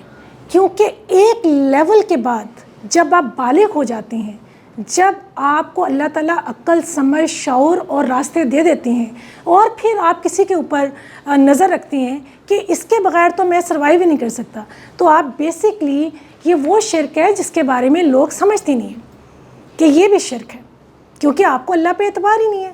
آپ نے ایک انسان کو اپنا خدا بنا لیا، ٹھیک ہے، اور آپ شرک میں مبتلا ہو گئے. تو شرک بہت گہرا سمندر ہے. اس کو سمجھنے کے بعد جب آپ خوابوں کی دنیا سے حقیقت کی دنیا میں آتے ہیں تو حقیقت بچوں آسان نہیں ہے. اس میں آپ کو اپنا سارا بوجھ خود اٹھانا پڑتا ہے، اور یہی حقیقت ہے کہ تمام، وہ حضرت علی کا قول ہے نا کہ یہ دنیا کانٹے دار جھاڑی ہے، اس سے اپنا دامن بچا کے چلو. تو کانٹے دار جھاڑی میں اپنا دامن بچا کے چلنا ہی علم ہے، شعور ہے، آگہی ہے، حقیقت ہے. جو ہمارے گھر والے ہمیں خواب دکھاتے ہیں، یا جو ہمارے مرد حضرات ہمیں خواب دکھاتے ہیں کہ میں تمہارے لیے آسمان کے تارے توڑ لاؤں گا، وہ ایک خواب ہے، وہ حقیقت نہیں ہے. کیا پتہ وہ انسان جو یہ کہہ رہا ہے اگلے لمحے ہو ہی نا، اور آپ جو ہے زیرو پہ کھڑی ہیں، اور پھر یہ کانٹے دار جھاڑی جو ہے آپ کے ساتھ کیا کرے گی؟ سمجھ رہے ہیں نا؟ شرک. اور دوسری چیز جو اللہ تعالیٰ معاف نہیں کرتے، ناحق قتل. یہ میں آپ کو آئینہ دکھا رہی ہوں، آئینہ دیکھنے کا حوصلہ. ناحق قتل. جی کیا سمجھتے ہیں آپ؟ اگر ایک لڑکی ہے شادی سے پہلے وہ اپنے بھائی اور باپ سے تو خواہش کر سکتی ہے کہ مجھے یہ چیز چاہیے، یہ چاہیے، جب تک وہ بالغ نہ ہو جائے، جب تک وہ بڑی نہ ہو جائے، باپ بھائی بیٹے کا کام ہے اس کو تعلیم دیں، اس کو سلیقہ سکھائیں، اس کو تمام کام سکھائیں جو اس کی زندگی میں ضروری ہیں تاکہ وہ کسی کی محتاج نہ ہو، اور اس کے بعد اس کو ایک ایسے مقام پہ پہنچائیں جہاں وہ پیسہ بھی کما سکے، بھلے وہ سلائی کر کے کمائے، بھلے وہ ساگ، بہت اچھی ڈش ہے ہمارے پنجاب کی، ساگ بنا کے اس کے پیکٹ بنا کے ڈلیور کرنا شروع کر دیں. کم سے کم اگر کسی کے پاس تعلیم نہیں ہے تو کھانا بنانا تو آتا ہوگا نا اس کو. مجھے بتائیں کہ ہم مسلمان ہیں، آپ لوگوں نے حضرت خدیجہ کی زندگی پڑھی؟ حضرت فاطمہ کی زندگی پڑھ چکی ہیں؟ حضرت زینب کی زندگی پڑھی ہے؟ اگر حضرت زینب کو اسی طرح پروٹیکشن میں رکھا ہوتا اور ان کو طاقتور نہ بنایا ہوتا تو کیا وہ اتنے بڑے ظالم یزید کی آنکھوں میں آنکھیں ڈال کے بات کر سکتی تھیں؟ عورت کے پاس تو جسمانی طاقت بھی ہے اگر وہ اسکل سے سیکھیں، اور روحانی طاقت بھی ہے، اور کردار کی طاقت بھی ہے، اور محبت کی طاقت بھی ہے. عورت تو بہت طاقتور ہے. تو جب آپ اپنی عورت کی طاقت کو علم کے ذریعے گرو نہیں کرتے تو آپ کیا کر رہے ہیں؟ آپ خدا بن گئے ہیں، آپ نے شرک میں مبتلا کر دیا. دوسری بات ہے ناحق قتل. یہ میں آپ کو بتا رہی ہوں کہ آئینہ، یہ دیکھیں کچھ باتیں آپ لوگوں کے ذہن کے اندر ہٹ کر رہی ہوں گی کہ یہ کیسی بات ہے. یہ آئینہ ہے. ناحق قتل، اللہ تعالیٰ نے کسی انسان کو بغیر وجہ کے، بغیر کسی اس حکم کے جو اللہ نے دیا ہے، قتل کرنے کا معافی نہیں ہے. اب آپ کیا سمجھتے ہیں کہ قتل کیا صرف جسمانی ہوتا ہے؟ کون بتائے گا؟ قتل کرنا، کسی کو مار دینا، کیا صرف جسم کو ختم کرنا قتل ہے؟ قتل کی کتنی اقسام ہیں؟ جذبات کے ساتھ کھیلنا قتل ہے. اور بتائیے. ذہنی اذیت دینا قتل ہے. اور اس کی خواہشات، اگر اس کی خواہشات یہی ہیں کہ میں نے پارلر جانا ہے، میں نے 10 کپڑے لینے ہیں، میں نے 100 جوتے لینے ہیں، ٹھیک ہے، یا میں نے اپنی سہیلیوں کے پاس بیٹھ کے غیبتیں کرنی ہیں، اگر ایسی خواہشات ہیں تو ٹھیک ہے، وہ ناحق قتل نہیں ہے. وہ جہالت کے اندھیروں سے علم میں لانے کے لیے پیار سے علم دینا ہے کہ یہ لسٹ بناؤ، ان کے اوپر دیکھو کہ کتنے فائدے ہیں کتنے نقصان ہیں. اگر فائدے زیادہ ہیں تو ٹھیک ہے، تمہیں اجازت ہے. اگر اس کا نقصان زیادہ ہے تو میں تمہیں اس جگہ پہ اس کنویں میں نہیں دھکا دے سکتا. ٹھیک ہے نا؟ تو خواہشات کو ختم کرنا بھی قتل ہے. لیکن اگر ایک خواہش ہے، ایک بچی پڑھنا چاہ رہی ہے، وہ آگے تک جانا چاہ رہی ہے، وہ ملازمت کرنا چاہ رہی ہے، وہ اسکل سیکھنا چاہ رہی ہے، وہ سیلف ڈیفینس سیکھنا چاہ رہی ہے، ٹھیک ہے، وہ اتنا زیادہ علم حاصل کرنا چاہتی ہے کہ وہ اپنے ملک سے دوسرے ملک میں جا کے ان لوگوں کی ریسرچ پہ کام کرنا چاہتی ہے، اور آپ اس کی خواہش کو مار دیں کہ یہ تو تمہیں پتہ نہیں کیا ہو جائے گا، تم نہیں جا سکتی، تو یہ کیا ہے؟ قتل ہے.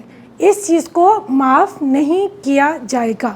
اب آپ یہ بتائیں مجھے، ماشاءاللہ یہ تو ہم سب کو پتہ ہے کہ ہم نے پردہ کرنا ہے. یہ تو تمام 99% لوگ جو ہمارے متوسط گھرانوں میں ہیں وہاں پہ سب کو پتہ ہے کہ بچیوں کو پردہ کرانا ہے.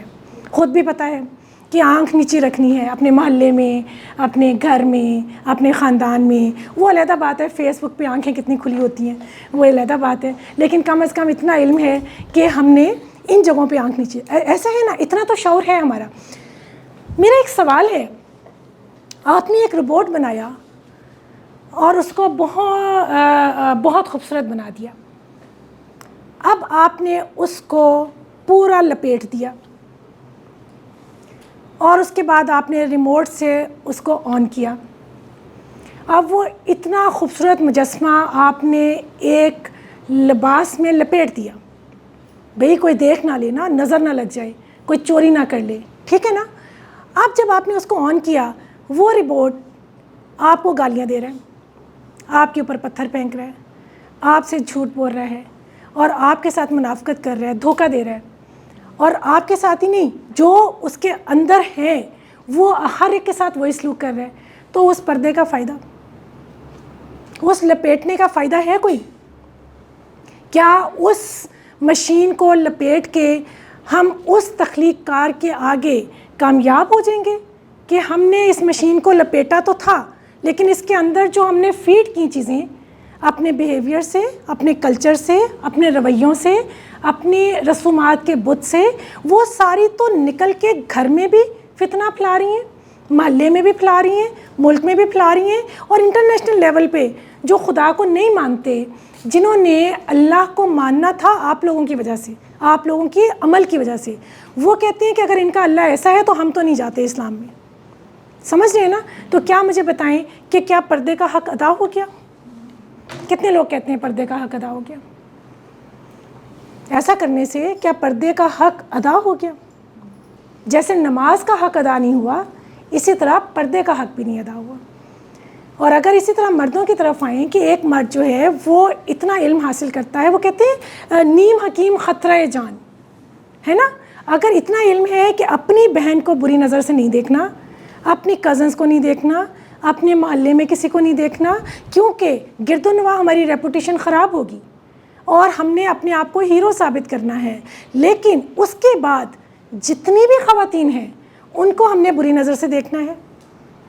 ہم نے انگریز خواتین جو ہیں جو لباس نہ پہن کے بھی ان کے اندر یہ شعور ہے کہ وہ جھوٹ نہیں بولتی، وہ چیٹنگ نہیں کرتی، وہ راستے میں ٹریفک کے رولز نہیں توڑتی، اور ہم نے ان کو دیکھنا ہے. ہم مٹی کے بتوں کو دیکھنے کی خواہش اگر ہمارے دل کے اندر سے نہیں گئی تو کیا ہم ہوئے؟ بت پرست. یہ آئینہ ہے. بت پرستی یہ نہیں ہے، شراب یہ نہیں ہے کہ گھر میں شراب کی بوتل نہ ہو. شراب سے جو نفرت ہے وہ یہ ہے کہ آپ کے پاس کھلی شراب ہے لیکن آپ اس کو ہاتھ ہی نہ لگائیں. کیوں؟ کیونکہ آپ کے پاس علم ہے، آپ کے پاس شعور ہے، آپ کے پاس آگہی ہے، آپ نے خود کو جان لیا ہے، آپ نے خود کو پہچان لیا ہے. اسی طرح جذبات کے علاوہ جب ہم غلط کام کرتے ہیں تو ہم اپنا بھی تو قتل کر رہے ہوتے ہیں، دوسروں کا تو کر ہی رہے ہوتے ہیں. کیا خود کو بچا رہے ہوتے ہیں؟ تو خودکشی کتنے لوگ کہتے ہیں کہ جائز ہے؟ کتنے لوگ کہتے ہیں جائز ہے؟ کوئی بھی نہیں نا. تو ہم خود کو بھی مار رہے ہوتے ہیں، ہم دوسرے کو بھی مار رہے ہوتے ہیں، اور یہ چیز اللہ تعالیٰ نے معاف نہیں کرنی. اور تیسری بات جو ہے جو خدا نے معاف نہیں کرنی، ویری گڈ، یہ کس کو پتہ ہے؟ ویری گڈ، زبردست، مجھے بڑی خوشی ہوئی کیونکہ یہ میں سمندر کو کوزے میں بند کر رہی ہوں. آپ کے پاس ہزاروں لاکھوں کتابیں اور بہت زیادہ اسکالرز، رہنما آپ کے پاس، اس موبائل کو آپ کھولیں گے، آپ کوئی بھی ٹاپک کریں گے آپ کے سامنے آ جائیں گے. لیکن آج ہم بیٹھ کے کیوں بات کر رہے ہیں؟ کیونکہ جب ہم ان سب چیزوں سے نکل کے اکیلے بیٹھ کے اپنے آپ سے ملاقات کرتے ہیں تو ہمارے اندر سچ جو ہے اس کو تسلیم کرنے کا حوصلہ آتا ہے. ٹھیک ہے نا؟ انہوں نے کہا ظلم، ظلم، ویری گڈ. تیسری چیز جو اللہ نے معاف نہیں کرنی وہ ظلم ہے. ظلم کیا ہے؟ کون بتائے گا؟ ظلم کیا ہے؟ ہم کہتے ہیں نا بڑے ظالم ہیں، تم بہت ظالم ہو. ظلم کے کتنی اقسام ہیں؟ ہر لفظ کے اندر ایک جہان ہے، ایک دنیا ہے، ایک آربٹ ہے. ہر لفظ جو ہے نا جو ہم منہ سے بولتے ہیں یہ ریکارڈ ہو رہا ہے. اور ہم چونکہ as a Muslim day of judgement پہ یقین رکھتے ہیں، بہت سے مذاہب ڈے آف ججمنٹ پہ یقین رکھتے ہیں، تو ڈے آف ججمنٹ میں آپ جو لفظ بولتے ہیں اس کا بھی علم ہونا چاہیے کہ کیا یہ لفظ بولنے کے مستحق ہم ہیں. اگر تو اس لفظ کو ہم نے سمجھا ہے، اس پہ ریسرچ کی ہے اور اس کے اوپر عمل کیا ہے اور اپنے اندر سے یہ برائی کو ختم کی ہے تو ہم نصیحت کر سکتے ہیں. اگر آپ نے یہ کام کیا ہی نہیں ہے تو کیا آپ وہ ڈاکٹر ہیں جو کسی کو ٹیبلٹ دے سکیں؟ ایک اسپیشلسٹ ہی دے سکتا ہے نا. تو یہ لفظ جو ہیں یہ ریکارڈ کیے جائیں گے اور یہ آپ کو ڈے آف ججمنٹ پہ سنائے جائیں گے. یہ الفاظ ایک جگہ پہ جا کے اکٹھے ہو رہے ہیں. تو کبھی آپ نے آئینہ دیکھا ہے کہ صبح سے شام تک ہم کتنا جھوٹ بولتے ہیں؟ یہ آئینہ ہے. کہ صبح سے شام تک کسی کو خوش کرنے کے لیے، کسی کو دھوکہ دینے کے لیے، کسی سے فائدہ اٹھانے کے لیے ہم کتنا جھوٹ بولتے ہیں. ایک دفعہ ایک بدو حضور صلی اللہ علیہ وسلم کے پاس آیا تو اس نے کہا کہ میں اتنی چیزوں پہ عمل نہیں کر سکتا، مجھے ایک بات بتائیں، میں ایک ہی کام کروں گا. تو آپ نے فرمایا کہ تم نا سچ بولا کرو. 3 منتھس کے بعد وہ آیا تو اس نے کہا کہ اتنا مشکل کام تھا یہ کہ اس کے اوپر عمل کر کے مجھے سارے اسلام کی سمجھ آ گئی. سمجھ رہے ہیں نا؟ تو ابھی میں آپ کو یہ بتا رہی ہوں تو یقین کریں میری پوری روح، پورے وجود میں ایک سردی کی لہر دوڑ رہی ہے، کیونکہ جب آپ کسی کو یہ بات بتاتے ہیں تو پھر آپ ایک کٹہرے میں کھڑے ہو جاتے ہیں. جو لوگ خاموش ہوتے ہیں، جو بات نہیں کرتے، ان سے کیا حساب کتاب ہونا، لیکن جو بات کرتے ہیں پہلے وہ اس کٹہرے میں کھڑے ہوتے ہیں کہ جو تم نے بات کی کیا تم نے اس کے اوپر عمل کیا، اور اگر نہیں کیا تو تمہیں کس نے اجازت دی تھی کہ تم دوسرے کو وہ بات کرو. تو ہمارے گرد و نواح جتنی کتابیں لکھنے والے، جتنے اسکالرس، جتنے پوری دنیا کی بات کر رہی ہوں، اپنے ملک کی بات نہیں کر رہی، جتنے مولوی حضرات، جتنے پنڈت، جتنے لوگ جو علم سے اتنی کتابیں تو بھر رہے ہیں لیکن عمل ان کے دامن میں نہیں ہے، تو آپ مجھے بتائیں وہ لوگ قابل ترس نہیں ہیں؟ ظلم کر رہے ہیں نا. لیکن کیا آپ بھی اس ظلم میں شامل ہوں گے کہ آپ کسی کی بات سننے کے بعد اس پہ ریسرچ نہ کریں اور اس کو اپنی زندگی میں شامل نہ کریں، اور آئینہ دیکھتے ہوئے جو آپ کے اندر کمی تھی اس کو آرٹیفیشل میک اپ سے ختم نہ کریں، اس کو اپنے اندر کے نور سے ختم کریں؟ آپ نے بہت بزرگوں کو دیکھا ہوگا کہ ان کی 80 سال کے اندر بھی ان کے چہرے سے ایک نور نظر آ رہا ہوتا ہے اور وہ اس قدر حسین لگ رہے ہوتے ہیں نا. ان کے پاس تو وہ اسکن بھی نہیں ہوتی. جھریوں والے ہاتھوں کو دیکھا ہے کہ وہ کتنا، ان کا ہاتھ پکڑ لیں تو آپ کو کتنا سکون ملتا ہے، کیونکہ ان ہاتھوں نے ساری عمر کام کیا ہوتا ہے، اس لیے ان کے ہاتھ نورانی ہو جاتی ہیں. تو یہ جو ہم خوابوں کی دنیا میں ہیں نا، ان خوابوں کو توڑ کے حقیقت کی دنیا میں آنا جو ہے، یہ اپنے آپ کو آئینہ دکھانا ہے. حقیقت آسان نہیں ہوتی. تو مرد حضرات آپ کو بھی میں کہوں گی، اپنے دوستوں کو، اپنے رشتہ داروں کو، اپنے لوگوں کو کے اوپر ظلم مت کریں، ان کو بیکاری بنا کے، ان کو شرک میں مبتلا کر کے، ان سے وہ وعدے کر کے جو آپ پورے نہیں کر سکتے، اور پھر آپ یہ دیکھیں کہ کتنے بڑے بڑے وعدے کیے ہوتے ہیں جس کی وجہ سے لوگ اپنی محنت کو چھوڑ دیتے ہیں، اور جب ان کے اوپر ناگہانی آفت آتی ہے تو جنہوں نے وعدہ کیے ہوتے ہیں وہی رشتہ دار پہلے بھاگ جاتے ہیں. ایسا ہوتا ہے؟ کبھی کسی نے دیکھا ہے اپنی زندگی میں کہ کسی نے آپ سے، بے شک وہ آپ کے رشتہ دار ہیں یا گھر والے، بہت بڑے بڑے وعدے کر لیے، اور جب آپ کے اوپر کوئی ناگہانی آفت آئی تو سب سے پہلے وہ لوگ ہی بھاگتے ہیں جن پہ آپ اعتبار کرتے ہیں؟ کبھی آپ کا تجربہ ہوا ایسا؟ کتنے بچوں کا تجربہ ہوا؟ کیونکہ اب آپ بچے نہیں ہیں، اب آپ کی زندگی کا وہ سفر شروع ہو گیا ہے جس میں آئینہ دیکھیے اور اپنے آپ کو پہچانیے اور اپنا زندگی کا مقصد کا تعین کیجیے اور اس کے اوپر چلیں. ٹھیک ہے؟ کتنے بچے ایسے ہیں جنہوں نے اتنی سی چھوٹی سی عمر میں، زیادہ سے تو آپ کتنے 20-22 سال کے ہوں گے، بہت ہی ہوا تو 23 سال کے ہوں گے، لیکن آپ کو پتہ ہے کہ جو آپ اس پہ ریسرچ کیجیے گا، جو اسلام کہتا ہے کہ بچوں کی تربیت کب تک آپ نے کرنی ہے؟ 14 سال تک.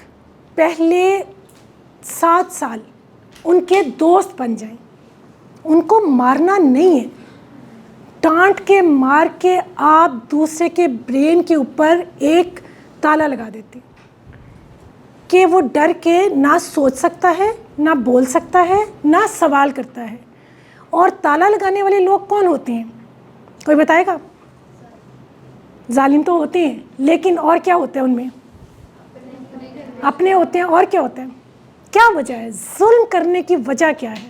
ایک ماں اپنے بچے کو بے تحاشا مار رہی ہوتی ہے، ایک باپ اپنے بچے کو جوتوں سے مار رہا ہوتا ہے، ٹھیک ہے نا، اور وہ بتاتا ہے کہ یہ تو میں جس کے فائدے کے لیے کر رہا ہوں. ماں اور باپ ظالم کیسے ہوتے ہیں؟ کیا وجہ ہے؟ بتائیں، سوچیں. جی، لاشعور. Very good. یہ تو آپ سائیکالوجی کے اسٹوڈنٹ ہیں. لاشعور. اب لاشعور میں ایسا کیوں ہوتا ہے؟ کوئی بتائے گا؟ جلدی جلدی بتائیں، لاشعور میں ایسا کیوں ہوتا ہے؟ آپ شعوری طور پہ نہیں کر رہے ہوتے، لاشعوری طور پہ کر رہے ہوتے ہیں. تو لاشعور میں کیوں یہ چیزیں، یہ ساری گند بلا لاشعور میں کیوں اکٹھی ہوئی ہوتی ہیں؟ اس لیے بھی کرتے ہیں کہ وہ یہ چیز فیس کر چکے ہوتے ہیں، تو وہ کہتے ہیں کہ ہمارے ساتھ بھی ہوا تو ہم یہی کریں. ویری گڈ، بہت اچھا. کیونکہ جیسا بچپن لوگوں کو ملا ہوتا ہے، جو ان کے ساتھ ہوا ہوتا ہے وہ ان کے لاشعور میں فکس ہوتا ہے. اور شعوری طور پہ کوئی باپ اپنے بچے کو نہیں مارتا، کوئی ماں نہیں مارتی، لیکن لاشعور میں جو ان کی ٹریننگ ہوئی ہوتی ہے وہ اس ٹریننگ سے اتنے یوزڈ ہوتے ہیں، قبول کر چکے ہوتے ہیں کہ وہ یہ سمجھتے ہیں کہ ہمیں بھی ایسے گرو کیا گیا، آگے سے یہی طریقہ درست ہے. جبکہ اسلام کہتا ہے کہ پہلے 7 سال تک بچے کے دوست بن جائیں. اب دوستی کیوں نہیں ہو سکتی بچوں سے؟ کیونکہ ہماری قوم کی 90% مائیں، یہ میں لحاظ رکھ رہی ہوں تاکہ آپ لوگ ناراض نہ ہو جائیں، ٹھیک ہے نا، یہ تھوڑا سا جھوٹ ہے، مبالغہ آ رہی ہے تو مجھے معاف کر دیجیے گا. تو ہماری قوم میں جو بھی اپنے بچے کو مارتی ہے یا جو بھی باپ اپنے آپ بچے کو مارتا ہے، بے شک وہ بادشاہ ہے یا وہ فقیر ہے، بیسکلی اس کے پاس علم نہیں ہے. تو جب آپ کے پاس علم نہیں ہوتا تو آپ بچے کے سوال کا جواب نہیں دے سکتے، اور آپ اس کے سامنے شرمندہ نہیں ہونا چاہتے کیونکہ آپ کے پاس جواب نہیں ہوتا اس سوال کا، اور آپ اس کو روک دیتے ہیں بولنے سے، سوچنے سے. اور ہوتا کیا ہے، یہ کیا ہے، ظلم ہے. اور یہ ظلم تبھی ختم ہوگا جب آپ کے پاس علم ہوگا. علم ڈگری کا نام نہیں ہے، علم شعور کا نام ہے، انسانیت کا نام ہے، کیئر کا نام ہے، عزت کا نام ہے، تحفظ کا نام ہے، ٹھیک ہے، یہ علم ہے. ڈگریاں لے کے، دولت کما کے آپ تعلیم یافتہ نہیں ہو سکتے. اس طرح اسلام نے کہا کہ 7 سال تک دوست بن جائیں. 7 سال کے بعد کیوں ماں کے پیروں تلے جنت ہے؟ ماں کو نہیں حکم کہ وہ ایک ایسی انسان کی گود میں اپنے بچے کو ڈالے جس کے پاس تہذیب نہیں ہے، علم نہیں ہے، زبان نہیں ہے، طور طریقہ نہیں ہے، اور خود وہ نوکری کمانے کے لیے، پیسہ کمانے کے لیے چلی جائے. جب تک آپ کا بچہ بڑا نہیں ہو جاتا آپ گھر سے باہر نہیں نکل سکتے. اور جب وہ بڑا ہو جاتا ہے تو پھر کسی مرد کو آپ کو گھر کے اندر نہیں رکھنا چاہیے، کیونکہ خالی ذہن شیطان کی اماج کا. جب ایک عورت کے پاس کرنے کو کچھ نہیں ہوگا تو وہ کیا کرے گی؟ یا وہ واٹس ایپ دیکھے گی، یا وہ یوٹیوب دیکھے گی، یا وہ محلے میں لوگوں کے ساتھ غیبتیں کرے گی، یا وہ اپنے دکھ جو ہیں اس کو اتنے زیادہ لگیں گے کہ وہ لوگوں کو بتا کے خود ہی اپنا پیٹ ننگا کرتی جائے گی. تو اس لیے یہ بھی ظلم ہے. تو اسلام میں یہ ہے کہ 7 سال سے لے کے 14 سال تک بچے کے استاد بن جائیں، کیونکہ 7 سال کے بعد بچے کا جو شعوری لیول ہے، جتنا کچھ اس نے فیڈ کیا ہوتا ہے اپنے اندر، اس کی پریکٹس کا ٹائم آ جاتا ہے. 7 سال تک آپ نے اس کو بہت پیار سے ہیبٹس بنانی ہے.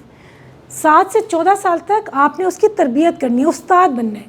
یعنی کھانا کیسے ہے، بیٹھنا کیسے ہے، بات کیسے کرنی ہے، چلنا کیسے ہے، سڑک پہ قوانین جو ہیں ٹریفک کے ان کو کیسے فالو کرنا ہے، صفائی کا کیسے خیال رکھنا ہے، ٹائم کی پابندی کیسے کرنی ہے، یہ آپ نے 14 سال تک کرنا ہوتا ہے. اس کے بعد اسلام کے اندر جو میں آپ کو سمندر کو کوزے میں بند کر کے بتا رہی ہوں، اس پہ ریسرچ کریں، آپ کو کتابوں میں یہ باتیں بکھری ہوئی ملیں گی جو میں آپ کو اکٹھے کر کے بتا رہی ہوں. 14 سال سے 21 سال تک بچے کے دوبارہ دوست بن جائیں، کیونکہ اس کے اندر ہارمونل چینجز آ رہی ہوتی ہیں. ایک بچہ لڑکا ہے یا لڑکی ہے، اس کو پہلے صرف اپنے ماں باپ کا چہرہ اچھا لگ رہا ہوتا ہے، اس کے بعد اس سے کسی اور کا چہرہ اچھا لگنے لگے گا، کسی اور کی خوبیاں اچھی لگنے لگیں گی. وہ ایک محبت کی گود سے ایک اور محبت کے اندر ٹرانسفر ہو رہے ہوں گے اپنے ہارمونل چینجز کی وجہ سے. اس کے بعد جب ایک انسان کو محبت نہیں گھر میں ملے گی تو جو بھی لڑکے کو لڑکیاں ٹریپ کریں گی، لڑکیوں کو لڑکے ٹریپ کریں گے، اور جو بھی یہ دیکھ لے گا کہ اس کے اندر پیاس ہے محبت کی تو وہ اس کو دھوکہ دینے کے لیے فوراً تیار ہو جائے گا، شعوری طور پہ یا لاشعوری طور پہ. شعوری طور پہ تو انسان کبھی دھوکہ نہیں دیتا، لاشعوری طور پہ اپنی کمیوں کو پورا کرنے کے لیے ایک دوسرے کو استعمال کر کے وہ وعدے، وہ چیزیں انسان کہنا شروع کر دیتا ہے، جس سے تھوڑی سی تسکین ملتی ہے. صرف اسی طرح جیسے آپ سگریٹ پی لیں، سگریٹ کو آپ یہ تو نہیں کہیں گے نا کہ میں تم سے شادی کر لوں گا. ہاں، سگریٹ پی لیں، شراب پی لیں. اسی طرح یہ جو فرینڈشپ کا چکر ہے یہ وقتی طور پہ صرف ایک تسکین ہے. ایک انسان، لڑکی ہے یا لڑکا ہے، جب تک وہ اس قابل نہیں ہے کہ وہ دوسرے کا بوجھ اٹھا سکیں یا اپنا بوجھ بھی اٹھا سکیں، وہ کیسے کوئی وعدہ کر سکتے ہیں، کیسے کوئی کمٹمنٹ کر سکتے ہیں، کیسے کوئی اظہار کر سکتے ہیں. محبت کا اظہار تب تک آپ نہیں کر سکتے جب تک آپ اس قابل نہ ہو جائیں کہ آپ خود سے محبت کرنے کے قابل ہیں، اپنے والدین سے محبت کرنے کے قابل ہیں، پھر جا کے آپ کسی اور کو محبت دے سکتے ہیں. اس سے پہلے آپ کے اوپر ایک ہی چیز فرض ہے، وہ ہے عزت، کیونکہ عزت کے لیے پیسے کی ضرورت نہیں ہوتی. ٹھیک ہے نا.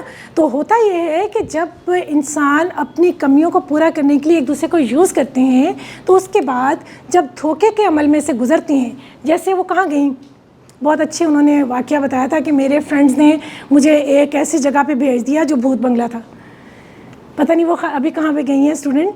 تو بالکل ایسے ہی جب آپ کو پھر اس جگہ پہ بھیجا جاتا ہے تو پھر یقین کریں اس وقت پھر بہت تکلیف دہ عمل ہوتا ہے، اور وہ خودکشی ہے، وہ ڈوبنا ہے. اس سے بچنے والے لوگ وہی ہوتے ہیں جن کے 5 سینسز بہت اسٹرانگ ہوتے ہیں، یا کوئی دعا آپ کو بچا لیتی ہے، یا کوئی آپ کو خود سے محبت ہوتی ہے اور آپ بچ جاتے ہیں. ورنہ میں نے اپنے اسٹوڈنٹس میں بہت سے لوگوں کو دیکھا کہ وہ اتنی چھوٹی سی بات کو برداشت نہیں کر سکتے کہ وہ خودکشی کی طرف چلے جاتے ہیں. اور سب سے جو کم خودکشی میں نے دیکھی ہے وہ ہے پڑھنا لکھنا چھوڑ دینا، کام چھوڑ دینا، آنسوں کے سپرد کر دینا، اور جو ہے نا اپنے آپ کو بالکل لیتھارجک بنا لینا. یہ سب سے کم قسم ہے اس کی. اور سب سے ہائی لیول تو وہ ہے کہ جس میں لوگ اگر اپنے ہاتھ سے اپنی گردن نہیں کاٹتے یا خود کو نہیں مارتے تو وہ غم کے بوجھ میں دب کے ہارٹ فیل کا شکار ہو جاتے ہیں، یا برین ہیمریج ہو جاتا ہے، یا وہ جو ہے نا وہ لوگ بن جاتے ہیں کہ ظالم، کہ وہ ان کو دوسروں پہ ظلم کر کر کے مزہ آنے لگتا ہے. تو بیٹا یہ ساری وہ نفسیاتی پرابلمس ہیں جو ہم اس لیے شکار ہوتے ہیں کہ ہم آئینہ نہیں دیکھتے، ہم علم حاصل نہیں کرتے، ہم شعور اور آگہی کی طرف نہیں جاتے. اور اس کا استعمال کرنے کے لیے بہت سی دکانیں سج گئی ہیں، کتنے مالز بن گئے، ہوتے تھے آج سے 50 سال پہلے، کتنے پارلرز بن گئے، کتنی ریسٹورنٹس بن گئے. افسوس کی بات ہے جب میں بچوں، لڑکیوں، آپ کو جب میں مردوں کو باہر کھاتے ہوئے دیکھتی ہوں نا، صبح صبح جب میں اسکول جا رہی ہوتی ہوں تو میں دیکھتی ہوں کہ بیچارے مرد جو نا ریڑھیوں کے اوپر کھڑے ہو کے وہ دال چنے اور پتہ نہیں کیا کیا کھا رہے ہوتے ہیں. تب مجھے غصہ آپ لوگوں پہ آتا ہے کہ ان میں سے کوئی ایسی نہیں تھی جو صبح صبح اٹھ کے ان بیچاروں کو روٹی کھلا کے گھر سے باہر بھیج دی، یا ان میں سے کوئی ایسا نہیں تھا جو خود اپنی روٹی پکا کے اچھی گندم کی اور کھا کے اور اللہ کا شکر ادا کر کے گھر سے باہر نکلتا. اور آپ کو یہ پتہ ہی نہیں ہے کہ وہ جو آپ کھا رہی ہیں وہ آپ کی صحت کے لیے کتنا نقصان دہ ہے. تو آج جو یہ سارا کچھ ہے یہ کیا ہے؟ یہ جہالت ہے. اور اس کے اندر تعلیم یافتہ، جن کو ہم ڈگری یافتہ میں کہوں گی، وہ اور سب لوگ شامل ہوتے جا رہے ہیں، اور یہی ہمارا سب سے بڑا المیہ ہے. ٹھیک ہے جی.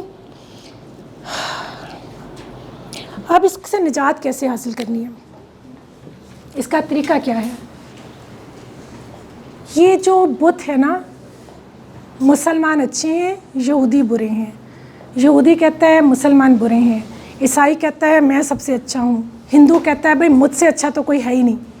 اس کے بعد آپ یہ بڑے بتوں سے چھوٹے بتوں میں آئیں، وہ کہتا ہے میں سید ہوں تو میری ذات بہت اونچی ہے. ریسرچ کیا ہی نہیں ہے پیچھے کہ واقعی سید ہے، اور اپنے آپ کو پڑھا ہی نہیں ہے کہ میں جو یہ لفظ لکھا ہوا ہے کیا میں اس کے اندر پورا اترتا ہوں، واقعی میں پورا اترتا ہوں. اس کے بعد میں ملک ہوں، میں راجپوت ہوں، میں پتہ نہیں کیا کیا، جو ذاتوں کے بت ہیں. وہ بڑے بتوں کے بعد، مذاہب کے بتوں کے بعد ذاتوں کے بت، ذاتوں کے بتوں کے بعد رسومات کے بت، رسومات کے بت کے بعد یہ دیکھیں بت، دیکھیں مذاہب، ذات پات، رسومات، اور سب سے بڑا بت انا کا بت. انا، میں، میری ذات اونچی، میرا خاندان اونچا، میری شکل اچھی، میری تعلیم اچھی، میرا گھر اچھا، میری بات چیت اچھی، میرا حسن اچھا. یہ جو بت ہے نا، یہ وہ اژدہا ہے جس کی وجہ سے تمام مسلم ممالک خاص طور پہ اس وقت عتاب الہی کا شکار ہیں. ورنہ کیسے ہو سکتا ہے کہ ہم مسلمانوں پہ اللہ رحم نہ کرے؟ کبھی سوچا ہے کیا واقعی ہم مسلمان ہیں؟ تو جو میں بات کر رہی تھی کہ معراج کے اوپر حضور پاک صلی اللہ علیہ وسلم نے جو تحفہ پیش کیا، اللہ کے پاس سب کچھ ہے، عاجزی نہیں ہے، اور اللہ کو عاجزی بہت پسند ہے. عاجز رہنا، ڈاؤن ٹو ارتھ رہنا، بہت زیادہ سوچنا. جتنے علم والے، اصل علم والے لوگ ہیں نا، ان کی نشانی یہ ہے. آپ ان کے پاس بیٹھیں گے، وہ کہیں گے ہمیں کچھ نہیں آتا، ہم تو کچھ بھی نہیں ہیں. جتنا آپ حقیقت کی دنیا میں سفر کرتے ہیں نا، آپ کو لگتا ہے ہمیں تو کچھ نہیں آتا، یہ تو دنیا اتنی وسیع ہے، ہم نے تو کچھ بھی نہیں سیکھا ابھی. تو یہ عاجزی جس کے اندر نہیں ہے، وہ کس درجے سے نیچے ہے؟ کون بتائے گا؟ عاجزی جس کے پاس نہیں ہے، وہ کس درجے پہ آتا ہے؟ حیوان کے. کیونکہ حیوان کو اتنا پتہ ہے کہ مجھے اپنا کھانا پینا اور آندھی طوفان سے بچنا ہے، اور جو ہے نا اپنے بلوں میں رہنا ہے، اور اگر کوئی جانور مجھے تنگ کرتا ہے تو میں نے اس کے اوپر حملہ کر دینا، بے شک اس کی جان بھی چلی جائے، کیونکہ میں نے اپنی جان بچانی ہے. تو عاجزی جس کے پاس نہیں ہے، وہ آئینہ دیکھ ہی نہیں سکتا. اس کا آئینہ ایک گرد آلود آئینہ ہے جو آپ کے گھروں میں ہے. جی کیا کہتے ہیں؟ عاجزی کو منافقت سمجھ لیتے ہیں. منافقت؟ جی، کہتے ہیں کہ آپ اس طرح سے نہیں ہیں جس طرح آپ پریٹینڈ کر رہے ہیں. اصل میں ایسے نہیں ہوتا. یہ بیٹا جہالت ہے. دیکھو، ایک انسان کے پاس علم ہے نا، آپ اس کے پاس 2 گھنٹے بیٹھیں، آپ کو اس کی زبان سے، اس کی سوچ سے، اس کے کردار سے، اس کے عمل سے، آپ اس کے گھر جا کے دیکھ لیں، آپ کو 2 گھنٹے کے اندر اندر پتہ چل جائے گا کہ یہ انسان کتنا علم اور عمل والا ہے. اور اس کے بعد وہ اپنے آپ کو کچھ بھی نہیں سمجھ رہا، تو فوراً پتہ چل جائے گا کہ یہ عاجز ہے، کیونکہ اس نے اللہ اکبر کا مطلب جان لیا ہے، اور اس کو پتہ چل گیا میں کچھ بھی نہیں ہوں بھائی اتنی بڑی ذات کے آگے. لیکن وہ لوگ جو عاجزی کو منافقت کہتے ہیں، بیسکلی 2 طرح کے لوگ ہوتے ہیں، جن کے نہ پاس علم ہے، نہ عمل ہے، تکبر ہے، لیکن لوگوں کے سامنے وہ لفظوں میں یہ ظاہر کرتے ہیں. تو ایسے لوگ جو ہوتے ہیں وہ منافقین کی کیٹیگری میں آتے ہیں. ٹھیک ہے نا؟ تو علم والے لوگ دور سے پہچان جاتے ہیں. جب آپ کے پاس علم آ جائے اور آپ کو پہچان ہو جائے، پھر اصل میں امتحان شروع ہوتا ہے. کیونکہ کیسے امتحان شروع ہوتا ہے کون بتائے گا؟ فرض کریں آپ کو روشنی مل گئی، جو کہ ابھی تک ہم روشنی کی ہی تلاش میں ہیں. تو جب آپ کو روشنی مل گئی تو آپ کو کیسے پتہ چلے گا؟ ہاں کیا ہوگا؟ اس پہ عمل کر کے. لیکن روشنی مل جائے، فرض کریں آپ کو پتہ چل جائے کہ یہ جو ہے گڑھا ہے، ان سب لوگوں کو یہ نظر آ رہا ہے باغ، یہ سارے بھاگے ہوئے جا رہے ہیں، آپ کو نظر آ رہا ہے کہ یہ تو گڑھا ہے، اس میں تو گر جائیں گے، ختم ہو جائیں گے. اب آپ کیا کریں گے؟ ان سب کو پکڑ کے کیا بچانا شروع کر دیں گے؟ ہر ممکن کوشش کریں گے بچانے کی. بہت مشکل بات ہے یہ. سقراط نے یہ کوشش کی تھی، سرمد نے یہ کوشش کی تھی، منصور حلاج نے یہ کوشش کی تھی، حضرت امام حسین نے یہ کوشش کی تھی.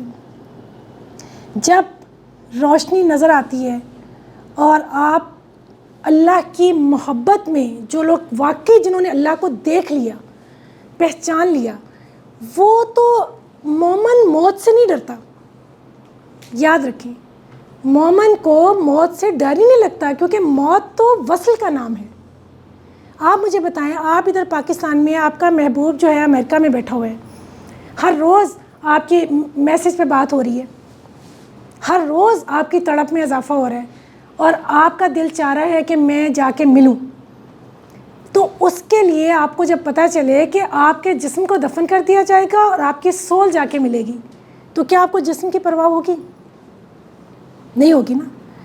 تو اسی طرح جو مومن ہے نا وہ موت سے نہیں ڈرتے، ان کو جب روشنی کا پتہ چل جاتا ہے، حق کا پتہ چل جاتا ہے، تو پھر جو میں نے آپ کو مثالیں دیں، یہ لوگ جو ہیں یہ سچ بتا کے دنیا کو، موت کو گلے لگا لیتے ہیں، اور اس کے بعد وہی دنیا میں ان کے نام روشن ہوتے ہیں، جس میں آپ دیکھیں ولی اللہ ہیں، صوفیاء اکرام ہیں، ٹھیک ہے۔ میں نے جتنا آپ کو بتایا حضرت امام حسین سے بڑی مثال کون ہوگی۔ تو جب آپ لوگوں کو روکنے شروع کرتے ہیں نا تو لوگ آپ کی بات نہیں سنیں گے، لوگ آپ کو قتل کر دیں گے، ختم کر دیں گے، مار دیں گے، ٹھیک ہے نا۔ تو اس لیے علم والے لوگ جو ہیں وہ کیا کرتے ہیں؟ خاموش رہتے ہیں، اپنی زندگی کو بچاتے ہیں، اور دھیرے دھیرے آہستہ آہستہ دیے جلاتے ہیں، اور وہ دیے روشن کرتے کرتے اپنی طبعی موت مرنے کی کوشش کرتے ہیں۔ سمجھ آئیے؟ ایک مجھے بات بتائیں، اس وقت آپ کو پتہ ہے کہ پورے اس کائنات کو، پلینٹ کو، زمین کو جو اللہ نے ہمیں تحفہ دیا ہے، کون لوگ بچانے کی کوشش کر رہے ہیں؟ کون لوگ بچانے کی کوشش کر رہے ہیں؟ بتائیں، کون لوگ بچانے کی کوشش کر رہے ہیں؟ اللہ تعالیٰ نے ہمیں یہ زمین دی ہے نا ایک خاص مقررہ مدت پہ، ٹائم پہ، جیسے ہماری موت واقع ہو جاتی ہے، جتنا مرضی ہم کیئر کریں، لیکن جس دن موت آنی ہے اس دن مر جانا ہے، لیکن ایک گلہ نہیں ہوتا، ایک گلٹ نہیں ہوتا کہ ہم نے کیئر نہیں کی، ٹھیک ہے نا۔ اور بیٹھے بیٹھے لوگ فوت ہو جاتے ہیں، لیکن اسی طرح اس کائنات نے ایک دن ختم ہو جانا ہے اپنی مقررہ ٹائم پہ۔ تو یہ کائنات جو اللہ کی امانت ہے، کون لوگ اس کو بچانے کی کوشش کر رہے ہیں؟ پاکستانی؟ مولوی؟ ہاتھ اوپر کریں۔ پاکستانی بچا رہے ہیں اس کائنات کو، مولوی بچا رہے ہیں، سیاستدان بچا رہے ہیں، آپ کے پنڈت بچا رہے ہیں، آپ کے گھروں میں جو آسمان سے تارے توڑنے کے دعوے کر رہے ہیں وہ بچا رہے ہیں، یہ جو آپ پڑھ کے کسی کے فوت ہونے پہ ہزار وہ قرآن پاک پڑھ کے آ کے کہتے ہیں اتنے لکھ لیں، ہم نے اتنے پڑھے تھے، وہ لوگ بچا رہے ہیں۔ کون بچا رہے ہیں بتائیں؟ آپ لوگوں کا علم تو مجھ سے زیادہ ہے بھائی، میں تو ہمیشہ اپنے اسٹوڈنٹ سے سیکھتی ہوں، جتنا میں نے اپنے اسٹوڈنٹ سے سیکھا ہے کہیں سے نہیں سیکھا۔ بتائیں، نئی نسل آپ کو بتاتی ہے کون بچا رہے ہیں؟ لڑکوں آپ بتاؤ، بوائز کے پاس تو زیادہ علم ہے۔ اس پلینٹ کو، اس ارتھ کو فنا ہونے سے بچانے کی کوشش کون کر رہا ہے؟ کوئی بھی نہیں کر رہا، کیونکہ ہم لوگ دیکھتے ہیں کہ یہ کائنات جو ہے وہ بیسیکلی ہمارا ایک انوائرمنٹ ہے۔ اب دنیا میں اتنی کاربن ایمیشن ہو رہی ہے، دنیا کر رہی ہے، ہمارا انوائرمنٹ ڈیمیج ہو رہا ہے۔ اسی طرح ایک آتھر ہے الیان نیاز، وہ کہتے ہیں اپنی کتاب میں کہ یہ پاسبلی جو ہے وہ ایک لاسٹ سینچری ہوگی ہماری، کہ ہمارا انوائرمنٹ جو وہ کمپلیٹلی ڈسٹرائے ہو جائے گا۔ تو اسی طرح ہماری کائنات بھی جو ہے وہ ڈسٹرائے ہو سکتی ہے۔ ہو سکتی ہے نا، ہو سکتی نہیں ہے، ہونی ہے۔ لیکن ایک انسان جب بیمار ہوتا ہے تو اس کو ہم ڈاکٹر کے پاس کیوں لے کے جاتے ہیں؟ ہم اس کا علاج کیوں کرواتے ہیں؟ تاکہ اس کی زندگی کچھ حد تک بچ جائے، کوشش کرتے ہیں نا۔ اور بچانے کی کوشش کیوں کرتے ہیں؟ کسی نے اپنے بچوں کو بڑے کرنا ہوتا ہے، کسی نے اپنے بڑے ماں باپ کی خدمت کرنی ہوتی ہے، کسی نے کسی کی کفالت کرنی ہوتی ہے، کچھ نہ کچھ ڈیوٹیز لوگوں کی رہ جاتی ہیں، جس کی وجہ سے اگر اس کی زندگی بچ جائے تو اس کے بعد وہ اپنی ڈیوٹیز پوری کر سکتا ہے، ایسی ہے نا۔ اور جب کوئی انسان بوڑھا ہو جاتا ہے، 80-90 سال کا ہو جاتا ہے، کبھی کسی نے دیکھا ہے کہ 90 سال کا بابا کہے کہ مجھے ہسپتال لے کے جائیں؟ زیادہ تر لوگ یہ کہتے ہیں بھائی اگر مجھے کچھ ہوا نا تو مجھے ان مشینوں کے پاس نہ لے کے جانا، بس میں نے جو کرنا تھا کر لیا، اب مجھے آرام سے سکون سے اپنی اولاد کے سامنے اس دنیا سے رخصت۔ کبھی آپ نے سنا ہے اپنے گردوں میں، اپنے گاؤں میں، اپنے گھر میں آپ نے سنا ہے؟ ہوتا ہے ایسے، وہ کہتے ہیں نہیں میں نے گھر ہی رہنا، مجھے نہیں ہاسپٹل جانا، ان کو ڈر ہوتا ہے شاید میں اوپر سے اور زیادہ بیمار۔ لیکن اس کی وجہ اب ایک جوان بندہ جو ہے، جو ایون کہ 60 سال کا بندہ بھی، اس کا دل گھبراتا ہے، وہ سب سے پہلے اپنے بیٹے کو کہتا ہے جلدی جلدی مجھے لے کے جائیں، فٹافٹ مجھے لے کے جائیں۔ ایسا کیوں ہے آپ بتائیں؟